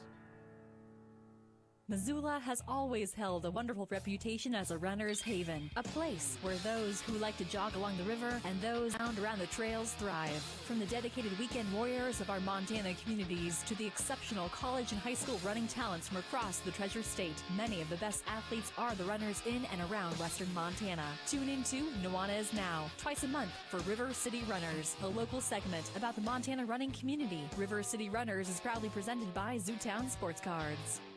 We now return to Paddlehead Play-by-Play on ESPN Radio. Rolling along with the action here on ESPN Radio, 102.9 Missoula and GoPaddleheads.com. Jeff Safford alongside with you as you get your Memorial Day weekend kicked off with some baseball. A few showers in the area. We're going to keep playing for now here in the Garden City. Paddleheads have the advantage. They lead by 8. 10-2 is the score. 7-run inning, the highlight for the Paddleheads, the third. They brought every batter to the plate, 10 batters to the plate. They accumulated 6 hits in the frame. Lamar Sparks, Nick Gatewood, and then Keaton Greenwald, the beer batter, coming up in this frame. 4, 5, 6 Paddleheads. Sparks, productive night so far, continuing his great start offensively. Him and Cam Thompson both have been fabulous to start the season at the plate. Sparks reached 5 times in the game last night, went 2 for 2.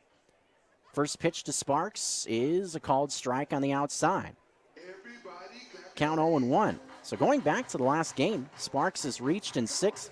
Last 7 times he's come to the plate, and the one time he didn't reach, back in the first, drove in a run with a sac fly. Also tripled in his last at-bat in the third. The 0-1 is a ground ball to the left side, right to Prod, who has it at short. He throws. Safe at first is Sparks. He beat it out. Looks like a relatively routine ground ball to Prod at short, but give Sparks credit, hustling all the way and beat it out for an infield single. Good. Definitely kind of a characteristic of a Michael Schlack managed club. Never give in, run out every ground ball. Sometimes it pays off, as it did there. Here's Nick Gatewood with the runner on at first. First pitch of this at-bat on the way. Check swing. Did Gatewood go around? They'll appeal to second base. Yes, he did. So Raymond Bidwell rings up Gatewood. Pitch looked to be a little bit above the belt. Otherwise would have been a ball, but Gatewood couldn't keep the bat back. Gatewood hit in his last at-bat. Big swing and a miss at the 0-1 pitch down below the knees. Count quickly, 0-2. Kiley still out there on the mound. Sean Kiley came in relief in the last half inning for the Mustangs, who trail by 8, 10-2 the score. 0-2, count to Gator. Pitch coming. This one is fouled off to the left. Kind of over the top of the concessions and concourse down the third base line. Big line for those concessions. A lot of folks lined up for a hot dog, maybe a nice cold one. Got something for everybody here at the Yard in Missoula. 0-2 pitch, swing and a miss at a breaking ball down below the knees. Gatewood couldn't stay off that curve ball. Strikes out swinging for the first out of this frame. So that will bring Keaton Greenwald into the box.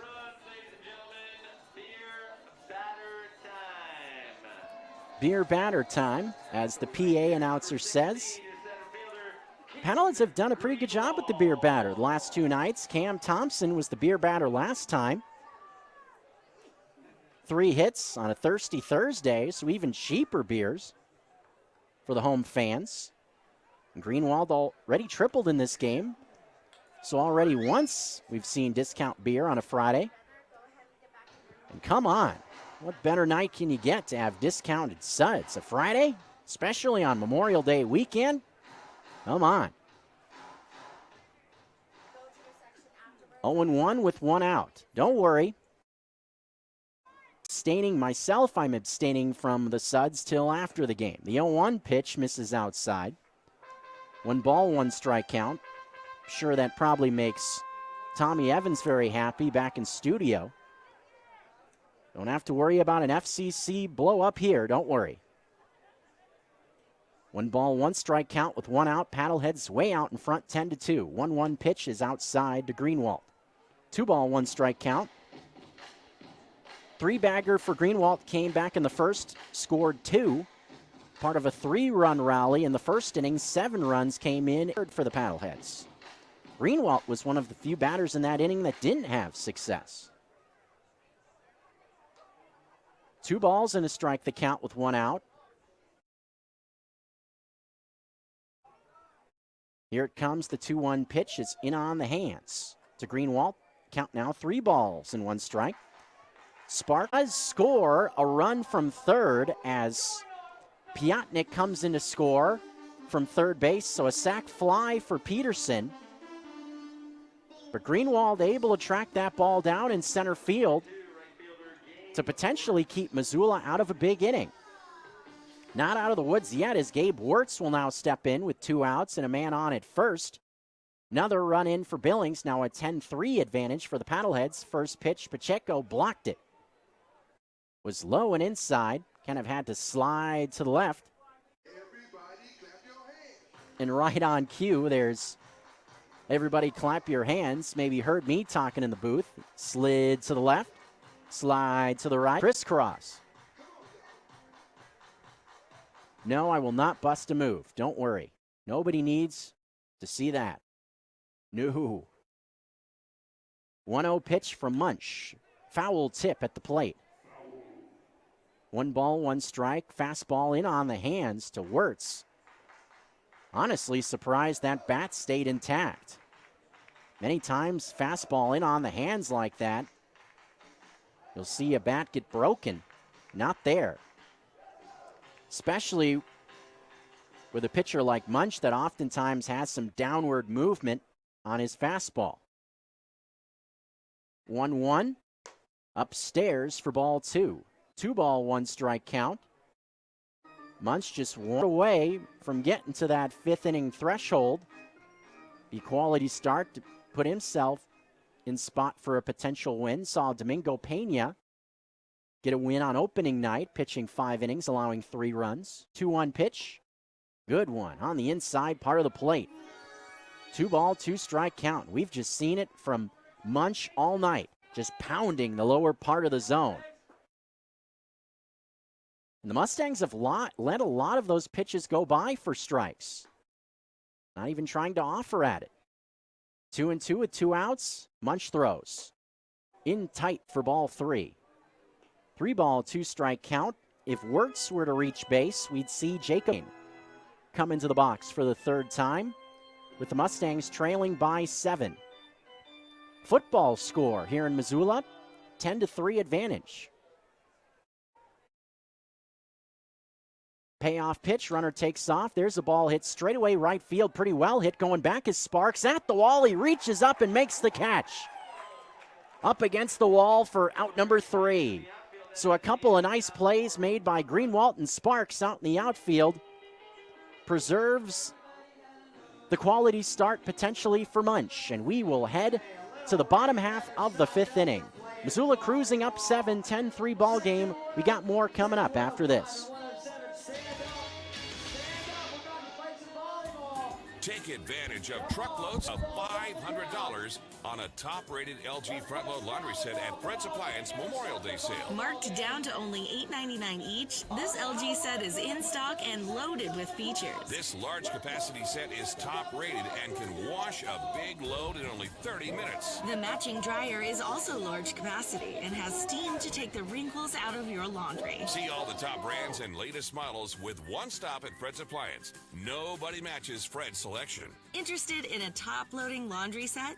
Fred's has those in stock too. Act now and save on an LG front-load laundry set marked down to only $8.99 each. Save $500 on the set.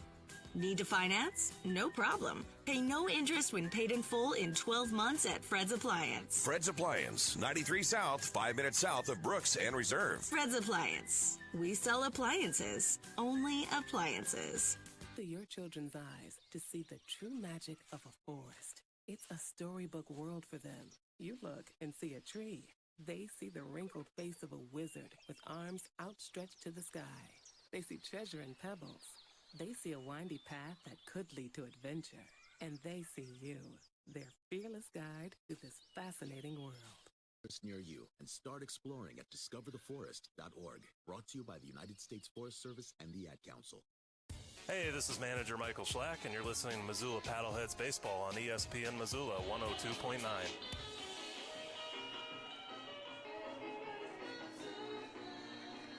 Keeping things rolling here into the bottom half of the 5th.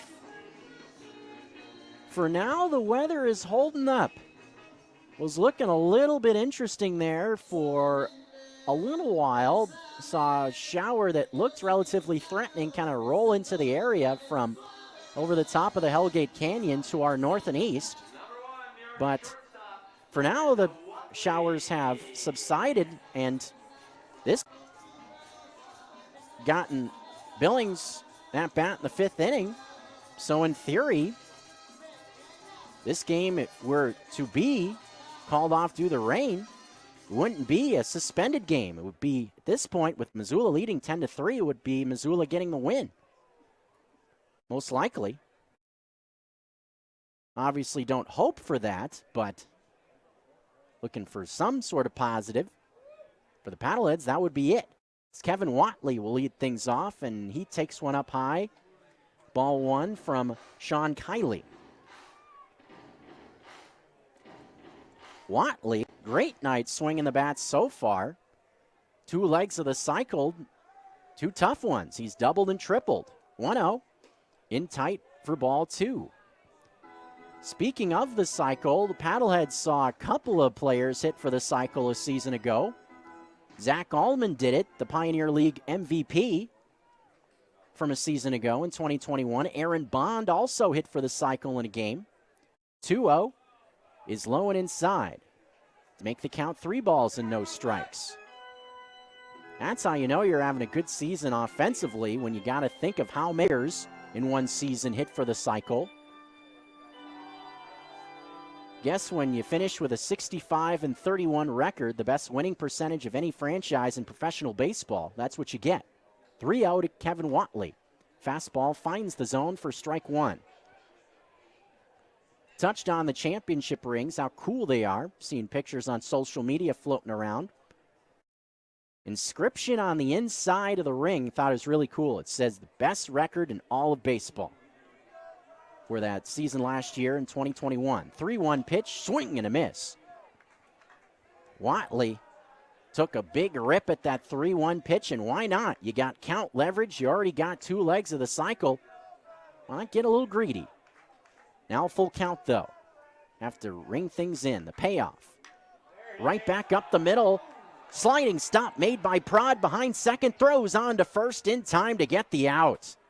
Nicely done. Great play by Cliff Prod, the shortstop. Watley moves pretty good up the line as well. Sharp grounder just went to a slide on a backhand, almost right directly behind the second base bag, and threw out Kevin Watley for the first out of the inning. Seen a lot of things not go right for the Billings Mustangs tonight, but that was a nice play there. Keeps the leadoff man off the bases. Can almost hear a sigh of relief from Jim Riggleman in that dugout on the first base side. Here's McLean O'Connor at the dish now. He takes one up high for ball 1. So when you get the game kind of going against the grain, going not your way, you start to see things kind of balloon on top of each other sometimes. 1-0 pitch, rains, it pours. Kind of a good one to use on a kind of chilly, damp night here in Missoula. 1-0 pitch found the zone to O'Connor, so the count is now even at 1. Paddleheads lead by 7, 10-3 score here in the bottom of the 5th inning. McLean O'Connor has been on base twice as the 1-1 pitch is called a strike on the inside. O'Connor reached on an infield hit his time, advanced to second base on an errant throw by the third baseman Klein. So 2 for 3. O'Connor also singled in the first inning. Singled into left center field. 1-2. O'Connor waits with that open stance. Here it comes. This one is popped up foul on the first base side and out of play. A ball and 2 strikes the count, with Brandon Riley waiting on deck. Base is empty, 1 out. Action continues in that Missoula pen down the left field line, so probably the end of the night for Munch. 1-2 pitch. Misses down low and outside.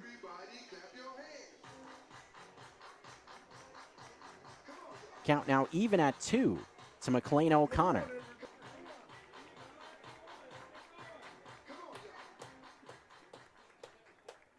Offense didn't waste any time tonight. Jumping out in the first 3 innings, they had double-digit hits on the board by the time the 3rd inning had concluded. 2-2 pitch. Just below the knees. That one did not miss by much. Fastball just off the plate away. Fills up the count at 3 balls and 2 strikes. We've seen Munch get the call oftentimes with pitches on the corner. That one maybe just far enough off the plate.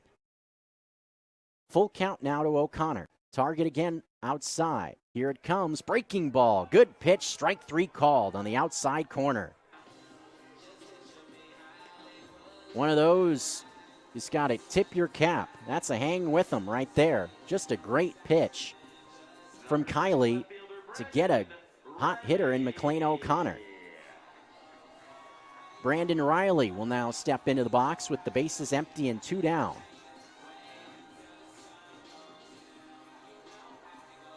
Ten runs on 11 hits for Missoula. Runs on 9 hits for Billings. First pitch here, high strike on the outside part of the plate. No ball, 1 strike count. Kiley seems to be in a pretty good rhythm out there on the mound. Came in with the Paddleheads already well out in front. Done a good job to calm the waters the last couple of innings. Anything else, save the bullpen a little bit. 0-1 pitch. Breaking ball just missed. 1 ball, 1 strike count. Kind of a slurvy breaking ball from Kiley.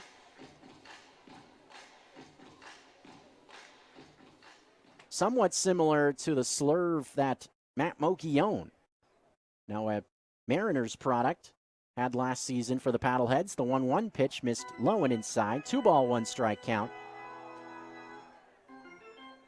And Matt Mogione moving on to affiliated ball with the Mariners organization right before spring camp was definitely a little bit of a bittersweet moment for me. I mean, you always want to see players move on from Missoula. The 2-1 is swung on and missed by Riley as the count is now even at 2.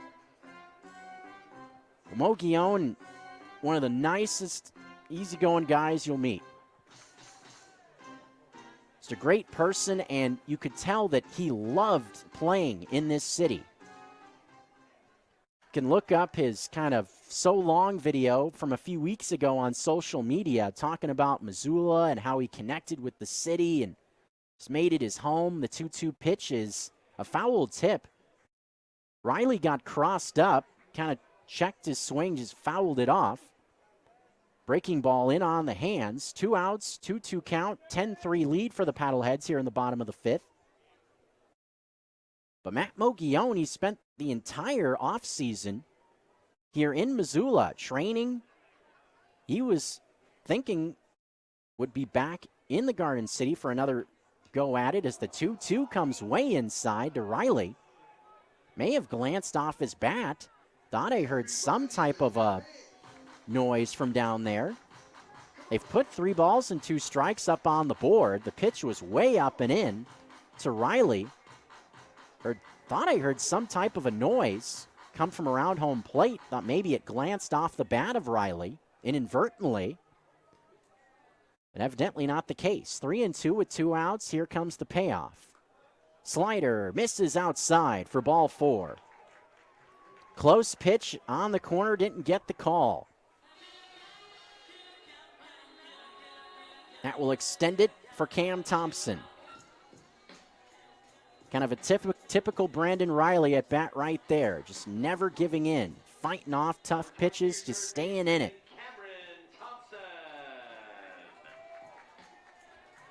See where it would be a good idea to put Thompson and Riley back to back. So they're 2 guys that work counts so well. Now having to face those 2 back to back must be hard as a pitcher.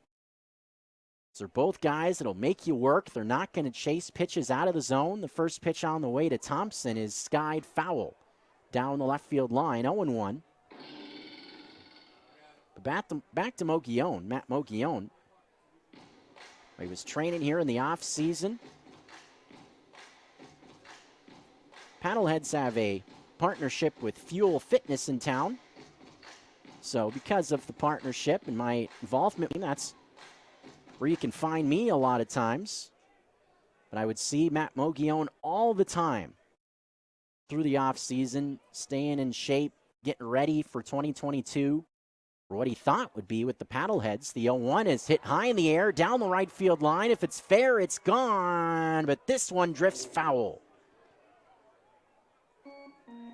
Almost the first home run of the year for Cam Thompson. Had plenty of distance, attacking that short porch down the right line and right. Just had a little bit of hook on it. Count now 0-2. Sometimes you see it happen where the batter will hit one foul and then the next pitch or 2 will be able to straighten it out and go yard in an at-bat. Thompson looking to do that here in an 0-2 count. Away from first is Riley with a fair-sized lead. As Kylie takes a long pause out on the mound. It looks like there's a little bit of miscommunication going on as now Hall will go out to the mound to talk with Kylie. These 2 haven't been together a whole lot. As mentioned, Hall was officially signed to a contract just a day before opening day. So his spring training invitee had no guarantee of a roster spot, was able to work his way onto the roster in spring camp. Hadn't played before together previously, so Hall and Kelly just kind of getting to know each other with the different signs and all that. So he goes out for a visit just to get on the same page. Back to the action now. 0-2 count with 2 outs. 10-3 score. Missoula leads. Here comes the 0-2.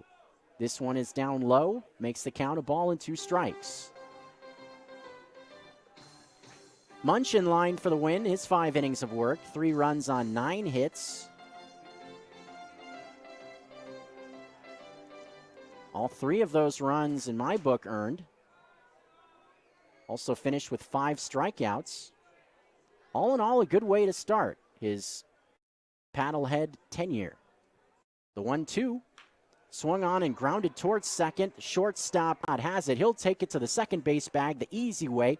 6 unassisted put out ends things here in the bottom of the 5th. Top of the 6th on tap on 102.9 ESPN Radio Missoula and GoPaddleheads.com.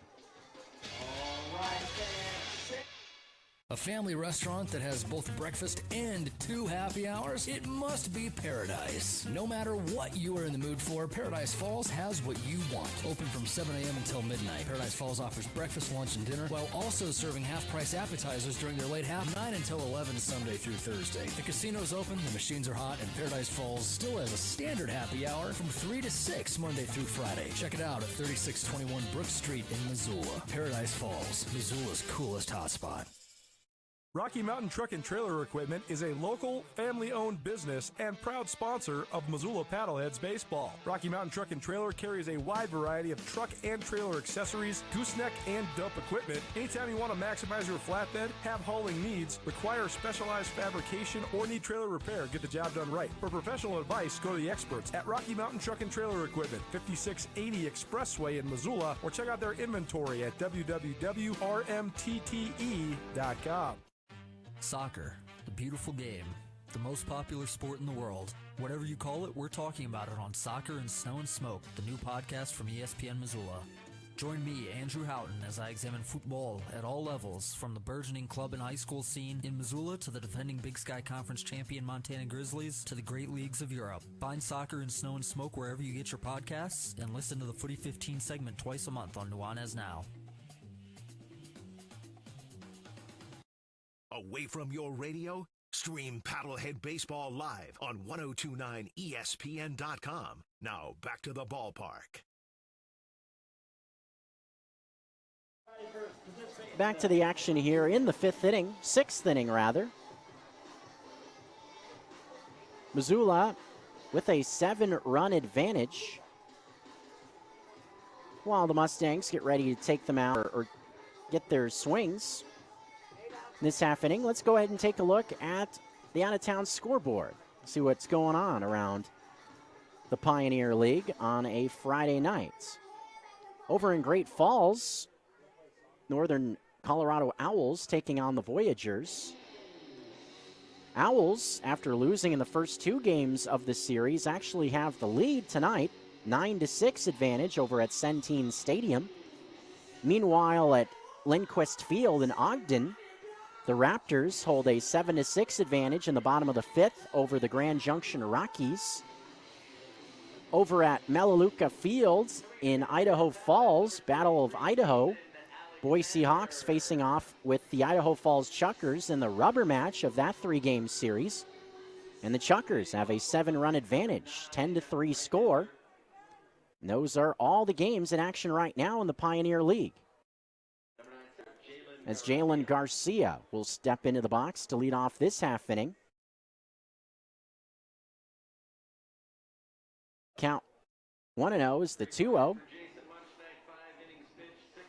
2-all no strike count to Jalen Garcia, getting things started in this half inning. Pitch on the way, 2-0, is fouled off to the right.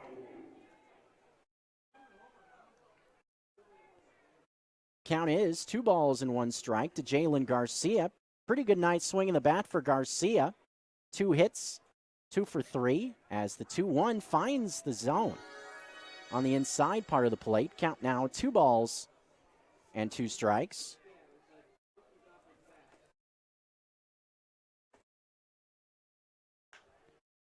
This one popped up right side. I said it was Jalen Garcia. It's actually Klein, as this is going to be caught by Jason Newman in foul ground on the first base side for out number 1 in this half inning.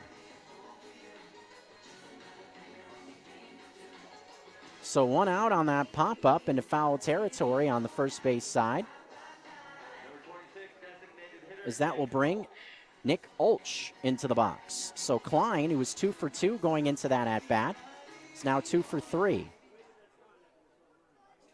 As Nick Olch, also 2 for 2, stands in. Single and a double with an RBI. RBI on his last at-bat in the 4th. First pitch here, taken just off the plate away. To make the count. 1 ball, no strike. 1-0 pitch is skied foul down the left field line. Ball and a strike with 1 out. The Paddleheads have the lead here in the 6th inning.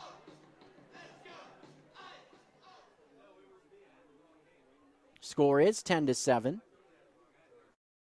Pitch on the way, 1-1 is fouled off to the left. Night over for Munch on the mound. As I mentioned, saw him warming up in the pen in the last half inning. Nathan Alexander out there in this half inning for Missoula, product out of University of Texas San Antonio, as the 1-2 pitch is fouled back. Alexander, former Paddlehead Palmer Wenzel, is now in affiliated baseball. Both pitched with the Road Runners of UTSA. Wenzel finished up his career with the Longhorns in his final season. But Alexander, an affiliated guy, was with the Marlins system, was drafted out of UTSA in 2018. 1-2 pitch to Olch is fouled off to the left. Pitched well with the Lumber Kings in the Midwest League in 2019. Had a 3.25 ERA and 34 is out of the bullpen. 43 Ks and 52 2/3 innings for the right-hander. 1-2 pitch is off the plate away. Makes the count 2 balls and 2 strikes.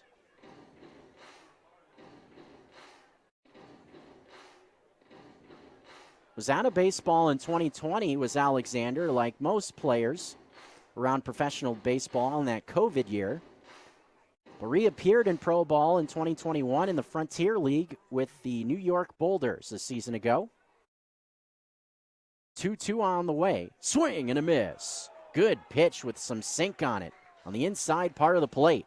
Down goals Yulch for out number 2.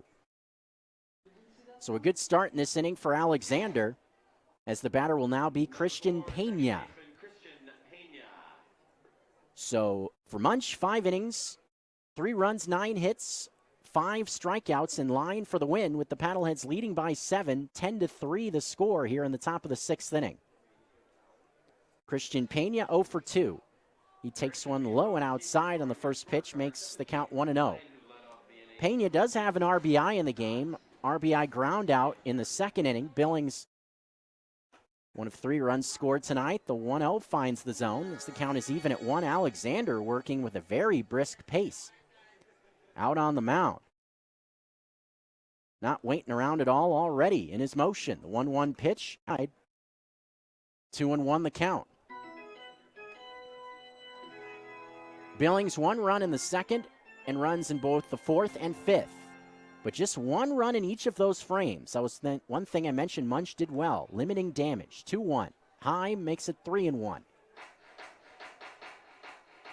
Alante Hall, the catcher, number 9 batter in the order, would be next.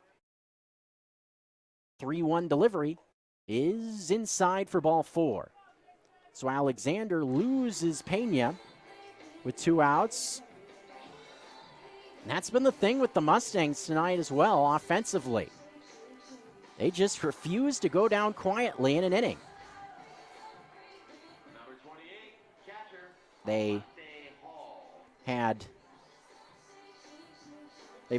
1 base runner on in each inning that they've come to the plate, including this one. Alante Hall cuts and misses at the first pitch. On the outer half of the plate, the count is 0-1. Missoula looking to finish off the Mustangs and get a 3-game sweep to open the season. Be a great way to begin things on their home field in 2022. 0-1 pitch, swing and a miss. Same spot, same result. A little bit off the plate away. Alante Hall could not stay off it as the count is quickly 0-2. Nathan Alexander looking for his 2nd K. Pretty big guy on the mound. 6'4", That's one thing I've mentioned about these paddlehead pitchers. A lot of height to them. 0-2 delivery up high for ball one. Munch, also a pretty big guy on that mound. 6'3", 6'4", right in that range. A ball, 2 strike the count. Away from first is Pena with a fair-sized lead. Newman on the back. The 1-2 delivery. Swing and a miss and a pitch in the dirt. And that'll do it for the top of the 6th inning. 2 strikeouts for Alexander, and we are headed to the peanut inning, the bottom of the 6th. Will the peanut inning be fruitful for the Paddleheads to make it 2 in the homestand? We'll see after this. Missoula Bone and Joints Outpatient Surgery Center on Mullen Road provides excellent surgical care for injuries and conditions of any joint, neck to toe, including total joint surgeries. Our patients say our facility is top-notch, and the attentive and knowledgeable staff facilitates the best surgery experience. With our advanced pain management techniques, most patients go home the same day. However, 6 overnight suites are available if needed. Missoula Bone and Joint. Quality care from people who care.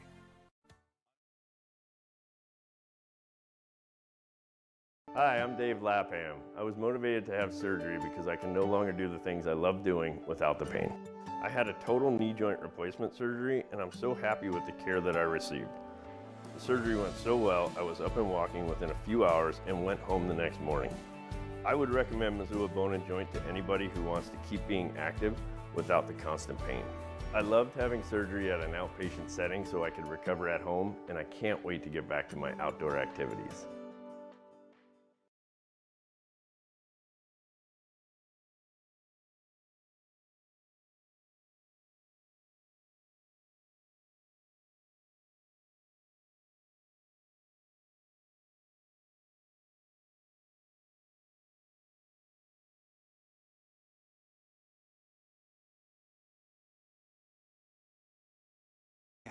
This is live play-by-play on 102.9 ESPN Missoula, your home of the Missoula Paddleheads. P! P! When I say P, you scream nuts! P! P! As loud as possible! P! Come on. Gotta let Sammy B take you into the bottom of the 6th, don't you? Why not? Just letting those peanut chants roll.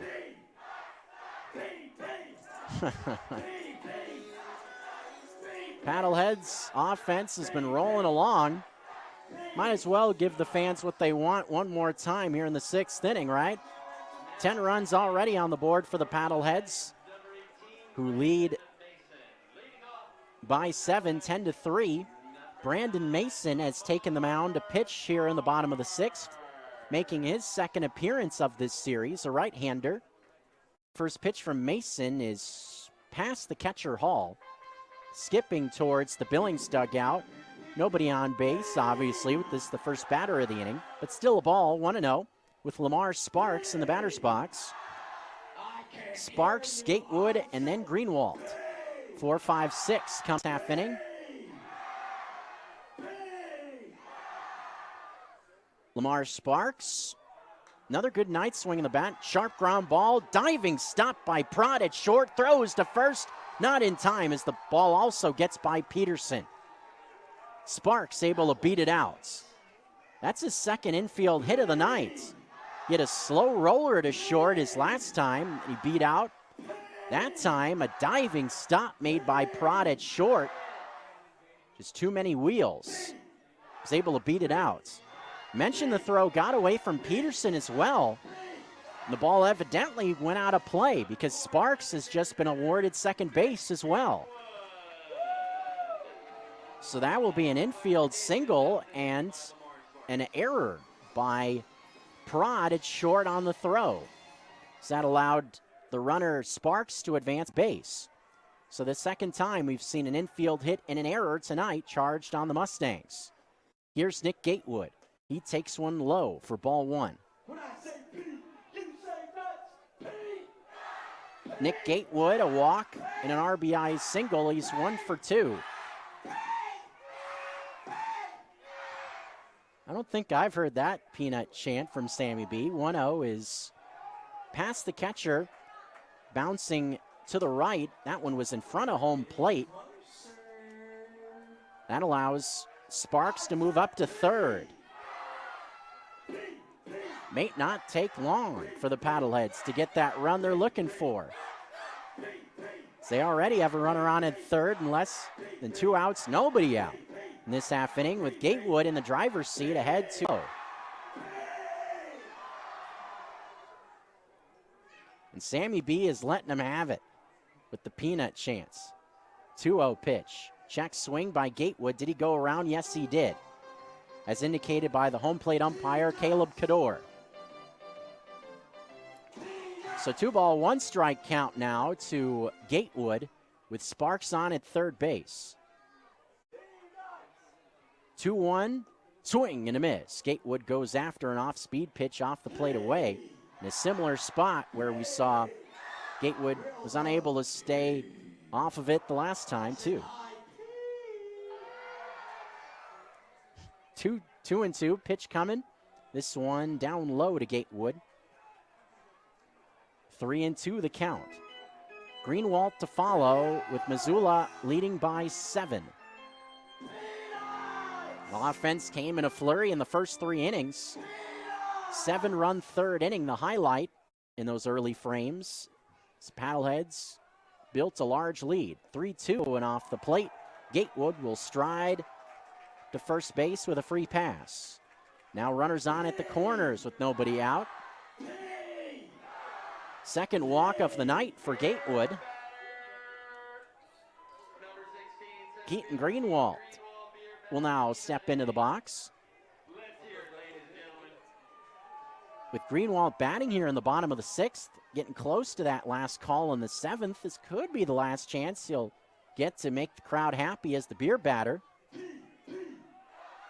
It's kind of funny watching the concessions when the beer batter is up, because you'll see sometimes people just kind of wait at the line when the beer batter is up to see if they'll get a chance at some discounted suds. And this at bat for Greenwald could be doubly fruitful. A hit here would give the fans discounted beer and free peanuts. What a combination that would be. Beer and peanuts? Heck yeah. Not sure how happy teen owner Peter Davis would be about it, giving away some free product, or at least discounted in free product. Jim Riggleman made his way out to the mound, talk with his catcher, and looks like they're going to check on the pitcher's mound, I would imagine. Got to think that's what's being talked about here, is the condition of the pitching mound. So we've seen showers in the area through the night. Seen them working on the pitching mound in between innings as well, keeping it as dry as they can with Turfus. If you're not a baseball nerd like me, Turfus is a product they use on baseball diamond. Looks like infield dirt, but it's kind of interesting stuff because Turfus is made with very small, very thin particles of wood. And what the wood does is it helps soak up moisture better than normal dirt can. So there you go. If you wondered what Turfus is, there you got it. As the 1-0 pitch is a called strike on the outside. Number of other brands around, Insta-Dry, stuff like that, but it all does the same thing. 1 ball, 1 strike count. Pitch on the way, and that one hits Greenwald in the back. That's definitely going to get some boos from the crowd as the beer batter is hit by a pitch. Still put on base. Now the bases are loaded with nobody outs. That brings Jason Newman into the box. Going with a little next episode on his walkout music. I like it for Jason Newman. Fits. Next episode, a track from Dr. Dre going back to 2001. Of course, Dr. Dre, famously from the Los Angeles native or area, as is Jason Newman, who pokes one down the left field line. That's a fair ball. 1 run scores. Gatewood scores. They're going to stop the runner at third, Greenwald, but that's a 2-run double for Jason Newman. And here come the Peanuts. It's now 12-3. What a nice night for Jason Newman. Now has a 2-run homer and now a 2-run double. Mentioned how Newman was struggling coming into the night, just 1 hit in his first 2. Must feel good for the big fella to get things rolling offensively in this one. Missoula far from done offensively. Just 1 out recorded in this half inning. And the rout is on in Zootown. Pacheco will now be the batter. With 2 outs, Pacheco 1 hit so far. He is 1 for 4. 13 hits for the Paddleheads. Greenwald at third, Newman at second. First pitch to Pacheco, grounded to short. Prod has it. He's going to go across the diamond to first to get the sure thing. That mercifully records the first out of this inning. A run does come in to score, however, on the play, as Greenwald scores from third, so a productive out for Pacheco. As the Paddleheads up their advantage to 10, it's now 13-3. So another good situational at-bat for Pacheco. Not trying to do too much. Just put the ball in play, get a run in sometimes. That's a very important thing to do. Just do the little things right. And it seems like, for the most part, Missoula has done that quite a few times. There's a high bouncer towards first. Underhand stop by Peterson. Flips to the pitcher covering the bag for out number 2, as Mason was able to make his way over there for a 3-1 putout. Watley is retired for the second time tonight, now 2 for 4. Also records the second out of the inning. That grounder on the right side allowed Jason Newman to rumble over to third on the play. So now a runner on at third base, 2 outs in the inning. Bottom 6. Hitter will be McLean O'Connor. O'Connor a hit. 2 hits, rather. An infield single back in the third, a single to left in the first, 2 for 4 on the night. First pitch to O'Connor is a called.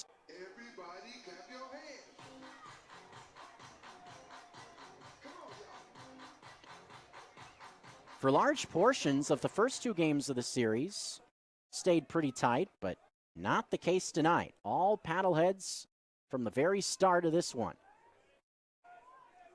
We've had 2 separate 3-run rallies go along with that huge third inning, and they're still not done here in the peanut inning.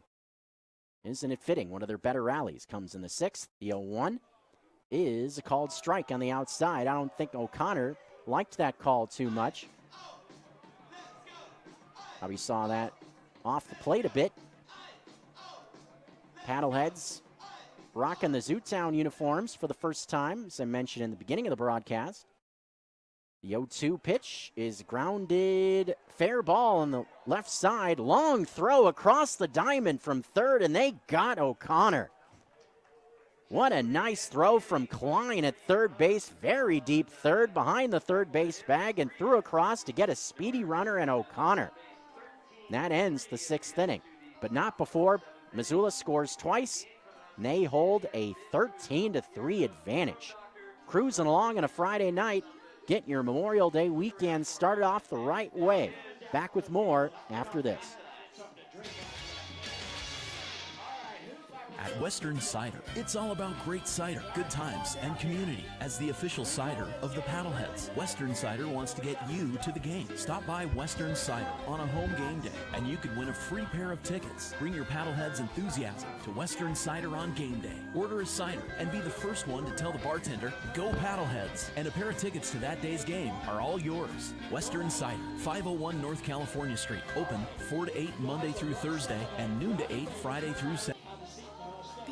teenager is tough. There's the constant pressure to be liked. Endless worrying about college. Cyberbullying, high expectations, all the negativity. There's no question. Being a teenager is tough. And what do Montana's teens do when they want to block out the noise and clear their heads? We play! Research shows that teenagers who participate in high school sports have lower stress levels, more confidence, and greater self-esteem. And then there's the biggest benefit of all. High school sports are fun. Not just fun. They're a lot of fun. Your teenagers to participate in a sport or activity when they go to high school. They'll stress less and smile more. And they'll be laying the foundation for a happier, healthier future. This message presented by the Montana High School Association and the Montana Interscholastic Athletic Administrators Association. This is Missoula Paddlehead Baseball on 102.9 ESPN Radio.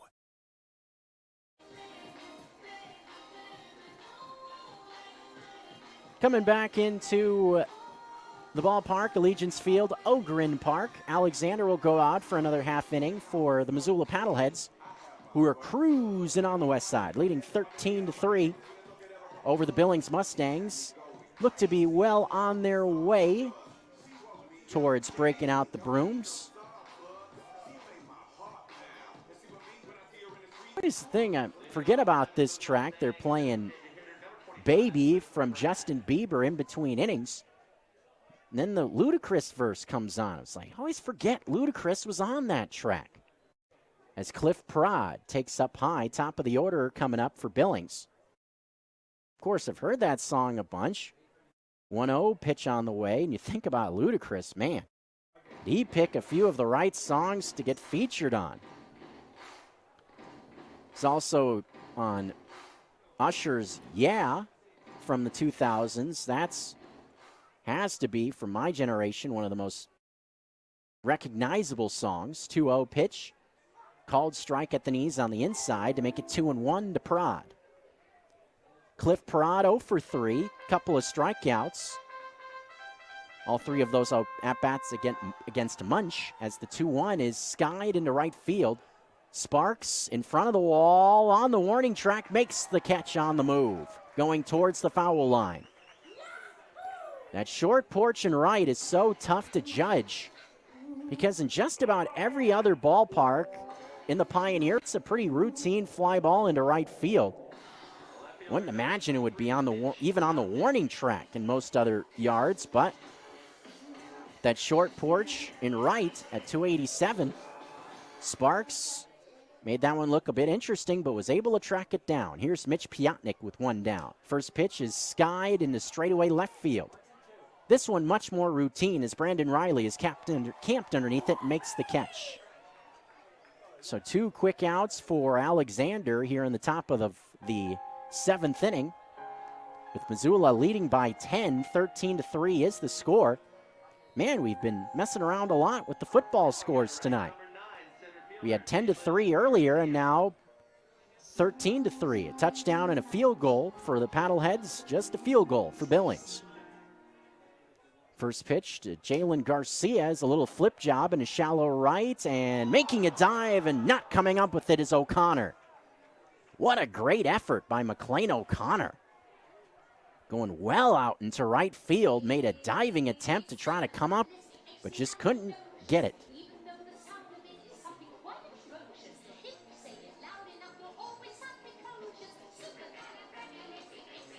That's a base hit for Garcia. He's been one of the few bright spots tonight for the Mustangs overall. 3-hit night for Garcia. By far his best night offensively in this series, he's 3 for 4.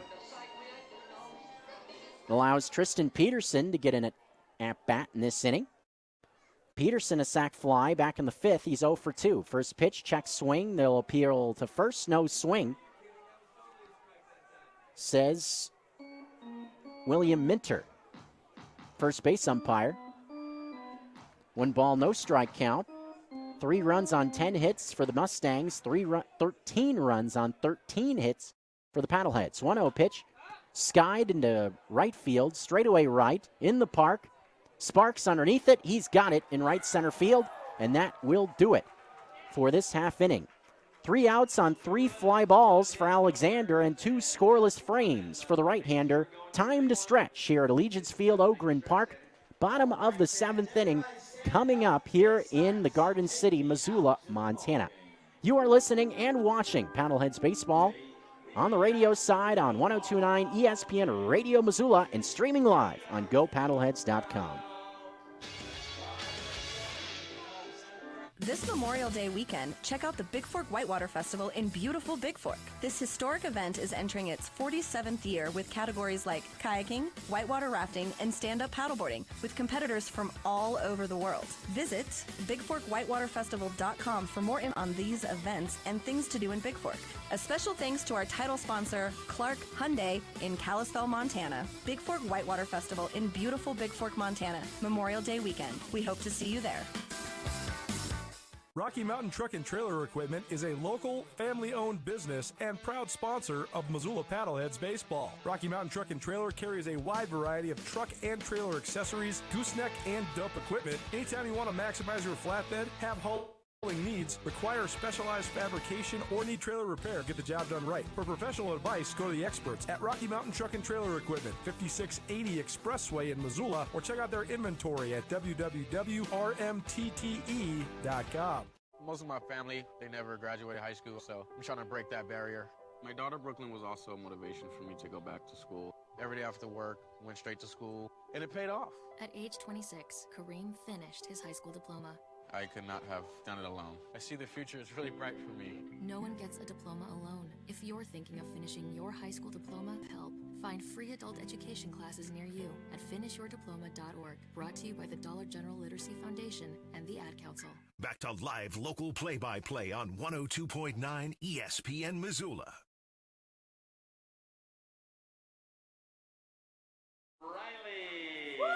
Bottom of the 7th begins with Brandon Riley coming into the box. As we return here on a Friday night, fireworks coming up after the game. It's Brandon Riley lines one left side, but right to the glove of the third baseman, Klein, who throws across for out number 1. So that one pretty sharply hit off the bat of Riley, but into the defense. 1 pitch, 1 out here in the bottom half of the 7th inning. Mason back out once again for the Billings Mustangs. Action has begun in the Paddlehead bullpen down the left field line.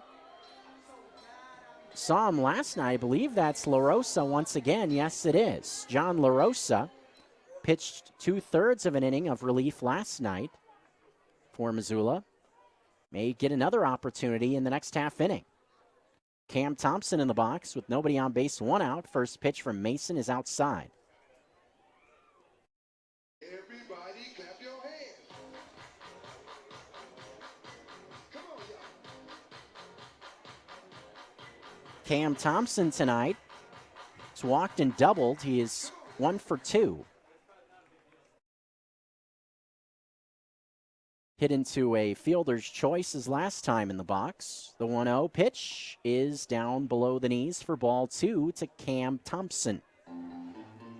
Centene Stadium will be the venue for the next 3 nights, or I should say next 3 days after today. 1 night game on the slate, 7 o'clock tomorrow night. Then a couple of afternoon affairs, 4 o'clock start on Sunday, and then a 1 o'clock day game for your Memorial Day on Monday. All of them will be right on the radio side on 102.9 ESPN. Diving stop at second, throw to first, and Thompson is out on a very nice play by Christian Pena, the second baseman. Sharply hit ground ball on the first base side. Going towards the first base bag was Pena, and he threw out Thompson for the second out. Lamar Sparks will now be the batter with 2 outs, and the base is empty. We've seen a couple of very nice defensive plays tonight on the infield from Billings. Klein had a nice play in the last half inning. A deep ball hit behind the third base bag, threw all the way across to get a speedy McLean O'Connor. Had a diving stop made by Prod earlier as well, and that one from Pena at second. So something's going right for Billings. 0-1 is the count as the first pitch to Sparks found the zone. Sparks, sac fly, a triple, and an infield hit. Check that, make it 2 infield hits for Sparks. 3 for 3. He's on base 5 times last night as well. The 0-1 pitch, check swing, called strike on the outer half. As the count moves to 0-2.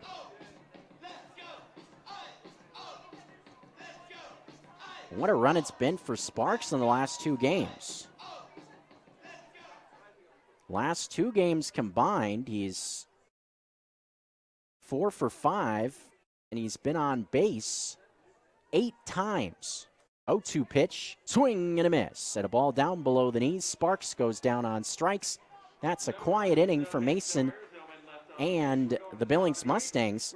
And that is the first 1-2-3 inning we've had all night, coming here in the bottom of the 7th. Top of the 8th on tap. We got more coming up for you from the ballpark after this. Pepsi Cola of Missoula proudly supports youth athletics. Tune in to Nuanez Now this Tuesday at 4:30 p.m. for the youth sports segment brought to you by Pepsi Cola of Missoula. Each week, Coulter will be talking about local youth sports from grade school to high school. Soccer, basketball, fencing, tennis, swimming, you name the youth sport and he'll cover it. Tune in Tuesday at 4:30 to learn more. Sponsored by Pepsi Cola of Missoula. Pepsi Cola of Missoula proudly supports youth athletics.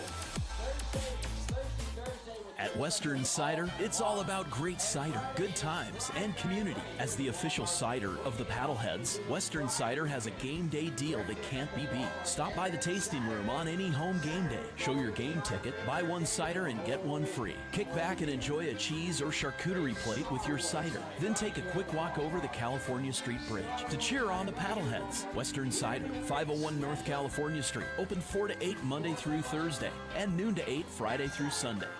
As the weather warms up, we'll be outdoors more, walking, riding bikes, taking our dogs for a walk. If negligent driving left you injured and overwhelmed, the advocates can help. Call today and talk to an attorney at no cost to you until your case is settled. Call 406-640-4444. The sooner you call, the quicker you can get back on your feet. Call 406-640-4444 today. Let the advocates take over so you can get your life back. Call 406-640-4444. We now return to Paddlehead Play-by-Play on ESPN Radio. Coming back with you, we're in the 8th inning now here on a Friday. Seeing another pitching change here in this half inning. Second night in a row. The New York product, John LaRosa, is going to take the mound. He threw just 2/3 of an inning last night. Start things off clean here in the 8th inning. And he will face Gabe Wirtz to start things off. Wirtz, Jacob Klein, and then Nick Gulch. 5, 6, 7. First pitch swung on, fouled, straight back by Wirtz. 13-3 advantage for the Paddleheads. They've had the lead since the first inning and have never looked back. In this one, each of the first 2 games saw Billings lead at 1 point. The 0-1 pitch swung on and missed. Pitch on the outer half makes the count quickly, 0-2. John LaRosa, very hard throwing right-hander. It's bounced around numerous levels of professional baseball. 0-2 on the way. Check swing and a pitch off the plate away makes the count a ball and 2 strikes. Touched on the connection, Nico Pacheco to Pacific Association, a league where I spent a couple years. LaRosa also is in the Pacific Association. 1-2, swung on, miss, pitched in the dirt. Pacheco throws to first to complete the strikeout, and no! Wirtz is safe at first. And after some discussion, it looks like Wirtz is going to be able to stay at first. The umpires are talking about this.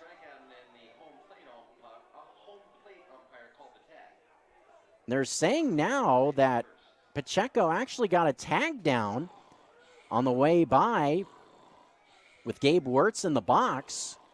So as it stands, Wirtz has been called out. Again, it was a pitch in the dirt. Wirtz swung and missed, and when there's a pitch in the dirt, we have to throw to first to complete the strikeout. It was deemed that Pacheco was able to get a tag down on Wirtz when he was on his way by. So the Paddleheads catch a break because Wirtz had beaten the throw to first. First pitch to Klein is a base hit to left field. Not waiting around was Klein, sitting in the bushes for a fastball on the inside. So that sets up a one-out, one-on situation for Nick Olch. So it's just kind of an odd scenario there. Again, to break it down, it was a pitch in the dirt with Wirtz in the box. He swung and missed. Initially looked like had beat it out to first after Pacheco didn't get the throw over to first in time as the first pitch to Olch is swung on and missed.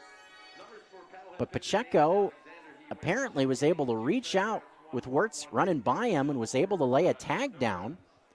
It's maybe part of the reason why Pacheco wasn't able to get the throw over. Maybe he stopped for a split second thinking that he had tagged out Wirtz, which he did, as the umpires were able to decipher. So give credit to the umpires for coming together and eventually getting that call right. Jim Riggleman, the manager of the Mustangs, didn't like the call as he came out and protested a bit. That's why you saw on the stream side, saw Wirtz kind of hang around the first base bag to see if the petition would be won. The 0-2 pitch on the way to Olch somehow stays in the glove of Pacheco.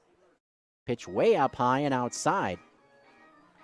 We've seen that a few times from Nico Pacheco. He's been able to reach out and grab wild pitches to keep the ball from going to the backstop. Saw great work behind the plate from Henderson Perez the first two games of this series. Pacheco also seems to be tasked. And touched on it earlier, what a luxury that will be for the Paddleheads going forward, to have two very solid options behind home plate. Pacheco's had some nice offensive moments as well, as did Perez the first two games of the series, as the 2-2 misses high. Make the count full to Nick Olch. Probably the most impressive thing about Perez defensively, the Mustangs tried to steal 4 bases against him as the payoff pitch comes, and it is just inside for ball 4 to put runners on at first and second with 1 out. That brings Christian Pena into the box here in the top of the 8th inning. But back to Henderson Perez, the former Cubs product. He was able to throw outs 3 of the 4 would-be base stealers. So the Mustangs only 1 for 4 in stolen base attempts with Perez back there. That's very impressive. He was able to throw out that many base runners. Sure, folks around the league will see that and say, well, I guess we can't run on that guy. Christian Pena is brought up to the plate with a little help from Celine Dion. Time to get out on a ledge somewhere and kind of put your hands out in the air, as they do here at Allegiance Field. They do that sometimes in between inning. They call it the Titanic cam. Of course, that famous pose from the movie Titanic with Leonardo DiCaprio at the end of the boat, you know, with, I believe, co-star Kate Winslet. Sorry, I'm not up on romantic movies. Got that right. Mick's out in center field listening to me. Maybe give me a thumbs up as the 0-1 pitch is a swing and a miss. It's kind of the tradition here in Missoula to see folks beyond the outfield wall, and that walkway that goes by the ballpark will find a spot on top of the knoll where they can see the action over the top of the fence. 0-2 pitch. Got somebody to flag me from out in center field last night, waving around the blanket when I kind of said hello to him. It's good to know, hey, somebody's listening to you, right? 1-2, 1 out 10-run advantage for the Paddleheads here in the top of the 8th inning, 13-3 ball game. 1-2 pitch to Pena is fouled straight back. 3 runs in the first, 7 runs in the 3rd inning, and 3 runs once again in that P9 inning, the 6th. For Billings, runs in 3 innings, 1 each in the 2nd, 4th, and 5th. 1-2, La Rosa with a couple of runners on. Crouched over on the first base side of the rubbers, got what he wants from setup away. The pitch swing and a miss. Fastball, catch up with it. On the outer half, second strikeout of the inning for John La Rosa. As Alante Hall jumps into the box. Last name like that from New York, La Rosa, will make you want to throw in a little bada bing, you know. Classic Italian name. I grew up in an Italian family as well. From my mom's side, Zalante Hall watches the first pitch go by for ball 1. That's one thing. They talk about the stereotypes with Italian on the East Coast. Touched on how I spent short time in Newton, Massachusetts last night. And I can tell you, Italian out there is the real deal. The 1-0 pitch is up high for ball 2. 2 ball, no strike count. Now I've done it to myself. Now I got that East Coast deli on the brain. Oh, baby. 2-0 the count with 2 away, 2 runners on. 13-3 game, the Paddleheads cruising along. La Rosa looking to keep this inning scoreless. Checks the runner, the 2-0. Fastball called strike at the belt. 2 ball, 1 strike. Fastball with plenty of oomph on it. La Rosa potentially thinking about striking out the side in this inning. Walk and a hit have put the 2 runners on in this frame. 2-1 pitch. Good spot on the inside corner for strike 2. Pours one in with another heater. Count now even at 2 to Alante Hall. It's been a rough night for the Billings catcher. 0 for 3. Struck out and grounded into a double play in his last 2 at-bats. The 2-2. Swing and a miss. Blew a fastball right by him. And that is how the top of the 8th inning comes to a close. John La Rosa strikes out the side. Good inning for the right-hander. We're headed to the bottom of the 8th. Paddleheads lead by 10 on ESPN Radio Missoula and GoPaddleheads.com.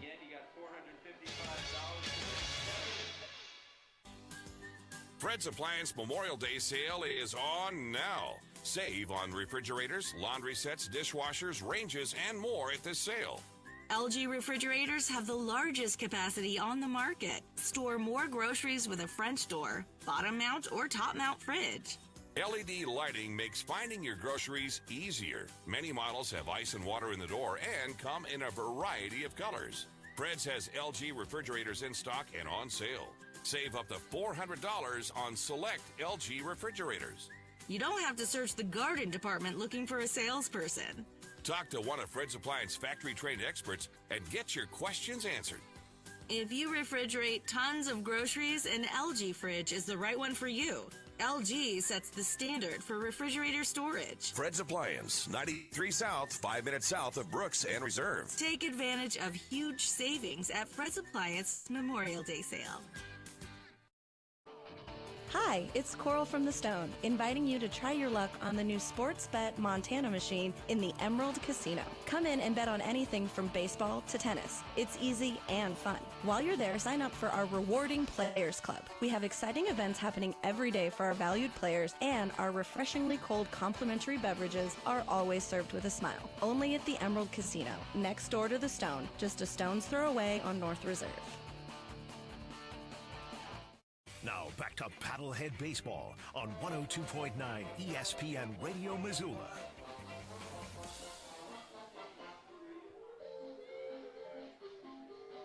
Bottom of the 8th inning about to begin here at Allegiance Field at Ogren Park. The boys in black wearing their Zootown unis tonight. are cruising along, up by 10. 13-3 is the score. Had some showers kind of hanging around the area tonight, but for the most part, they've stayed away. Good news for the fans here at the Yard that came out to watch some fireworks after the game tonight. Kick off that Memorial Day weekend. 6-game homestand coming up next week, Tuesday through Sunday, so plenty of opportunities to see your defending Pioneer League champions in action as the Great Falls Voyagers will be in town. Speaking of Great Falls, that's where Missoula is headed for a 3-game set, taking it to the road for the first time in 2022. Centene Stadium tomorrow night, 7 o'clock first pitch. And 4 o'clock on Sunday and 1 o'clock on your Memorial Day. All three of those games on 102.9 ESPN Radio Missoula with myself on the call. Nick Gatewood will lead off the bottom of the 8th inning. First pitch of the bottom of the 8th on its way, and it is a called strike on the inside part of the plate. To make the count, 0-1 to Gator. Gatewood, Greenwald, and Jason Newman coming up in this half for the Missoula Paddleheads. 0-1 delivery on its way, misses inside to even up the count at 1.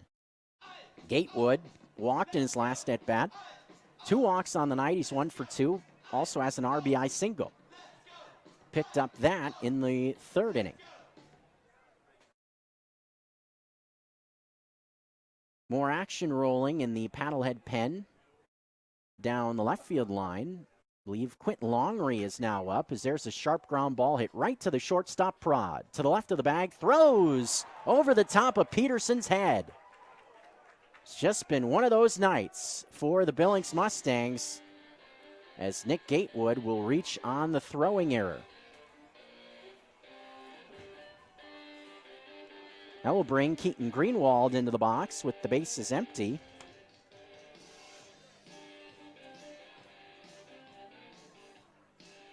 New pitcher is out on the mound as well for the Billings Mustangs to start this inning. It's Kenny Stewart out on the hill, right-hander out of San Diego, 26 years old. It actually was a draftee of the Billings Mustangs at a league tryouts back in the month of April. Right-hander, tall, lanky guy on the mound, 6'3", 180 pounds. First pitch to Greenwald, poured in for strike 1 with a fastball. Rookie right-hander, seeing his first professional experience here with Billings. Played at Maryville State University from 2019 to 2021.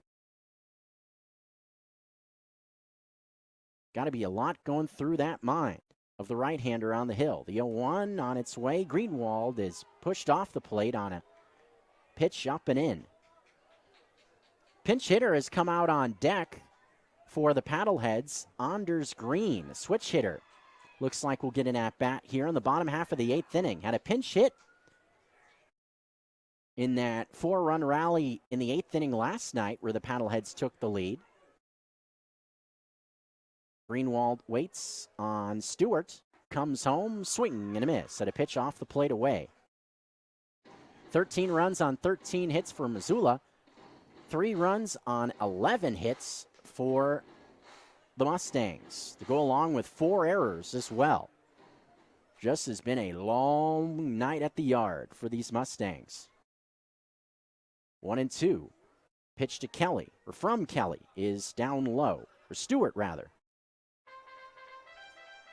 I guess that's right, because his first name is Kenny. Don't usually refer to a player by his first name, though.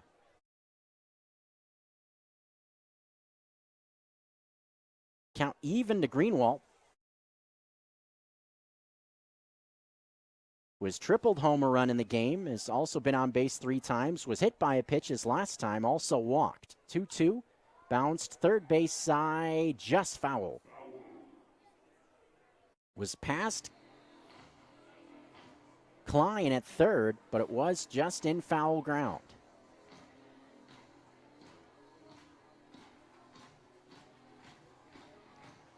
Another thing to mention with this ball game tonight, and it's been the case through the whole series, is the success of the bullpen to this point.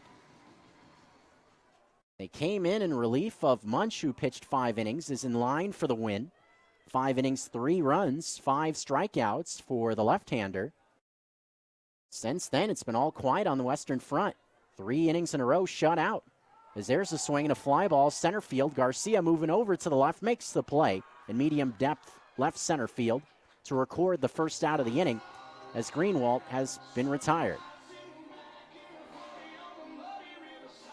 That will bring Anders Green, a switch hitter, into the box. Will hit from the left side with the right-hander Stewart on the hill.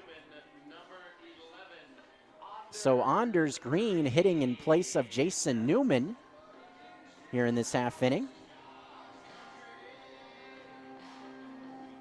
Still a runner on at first base. It's Nick Gatewood. Anders Green mentioned at a pinch hit single is one at bat last night. Takes a strike at the knees on the outer half. That was Anders Green's first at bat of the season with Missoula. I mentioned came up big. Was a part of that rally in the 8th inning that saw Missoula score 4 times to erase a 2-run deficit. And I think in a lot of ways, the Paddleheads took that momentum from that inning and just rolled it right into tonight. Did a good job of jumping out in the first couple of innings. Put their stamp on this one. 0-1 is a great fastball right at the knees for strike 2. 0-2 the count with 1 out. Missoula at 10-run advantage. Billings just 3 outs left coming up in the top of the 9th inning.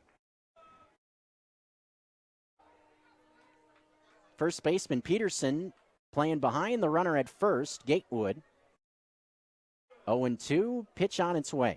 Swing and a miss. Green couldn't catch up with that fastball on the outer half and goes down on strikes for out number 2. As that will send Nico Pacheco to the plate.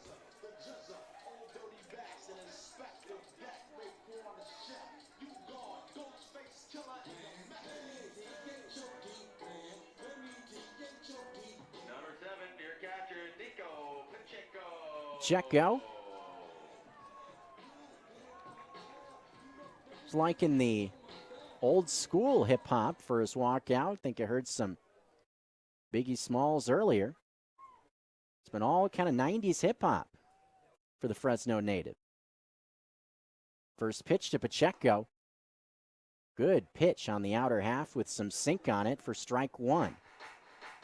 So far, Stewart just pouring him in, looking pretty good to this point in this half inning. If you're the Mustangs, who have struggled for the most part on the mound, any good outing you can see from a guy is something you're going to put an asterisk next to. The 0-1 pitch, fastball misses. As you'll see with independent teams, it's really a lot of trial and error sometimes. We'll see rosters completely flipped around in the middle parts of the season. Even a team like the Paddleheads, looking back to last year, who was at the top of the league for all of last season. 1-1 pitch with 2 outs, misses low and outside. Instance in the later parts of August where they made some very surprising moves. Kevin Hilton, who at the time was league leader in wins with 10 wins, was released. Aaron Bond, a guy that had an average near 300, was let go. Jose Reyes as well. And at the time, the moves kind of raised some eyebrows, but after those moves were made, the Paddleheads went on a run and rode that wave all the way to the championship as the 2-1 is swung on and missed by Pacheco to even up the count. Pacheco on that roster squad a year ago, a very interesting year last year in Ogden. The Raptors got off to a smoking hot start in the first half. One point, their record was at 16-3. Fell off big time in the second half. Still won the South. 2-2 on the way is bounced left side, and it's under the glove of Prod. It's short and into left field. That was a tough one for Prod. It's just kind of bounced right underneath his glove. Just got a bad hop. Once again, just been one of those nights for the Billings Mustangs, where everything that could go wrong has. And the official scorer, Paul Sopko, a couple doors down from me, said that was an E5, or an E6 rather, shortstop.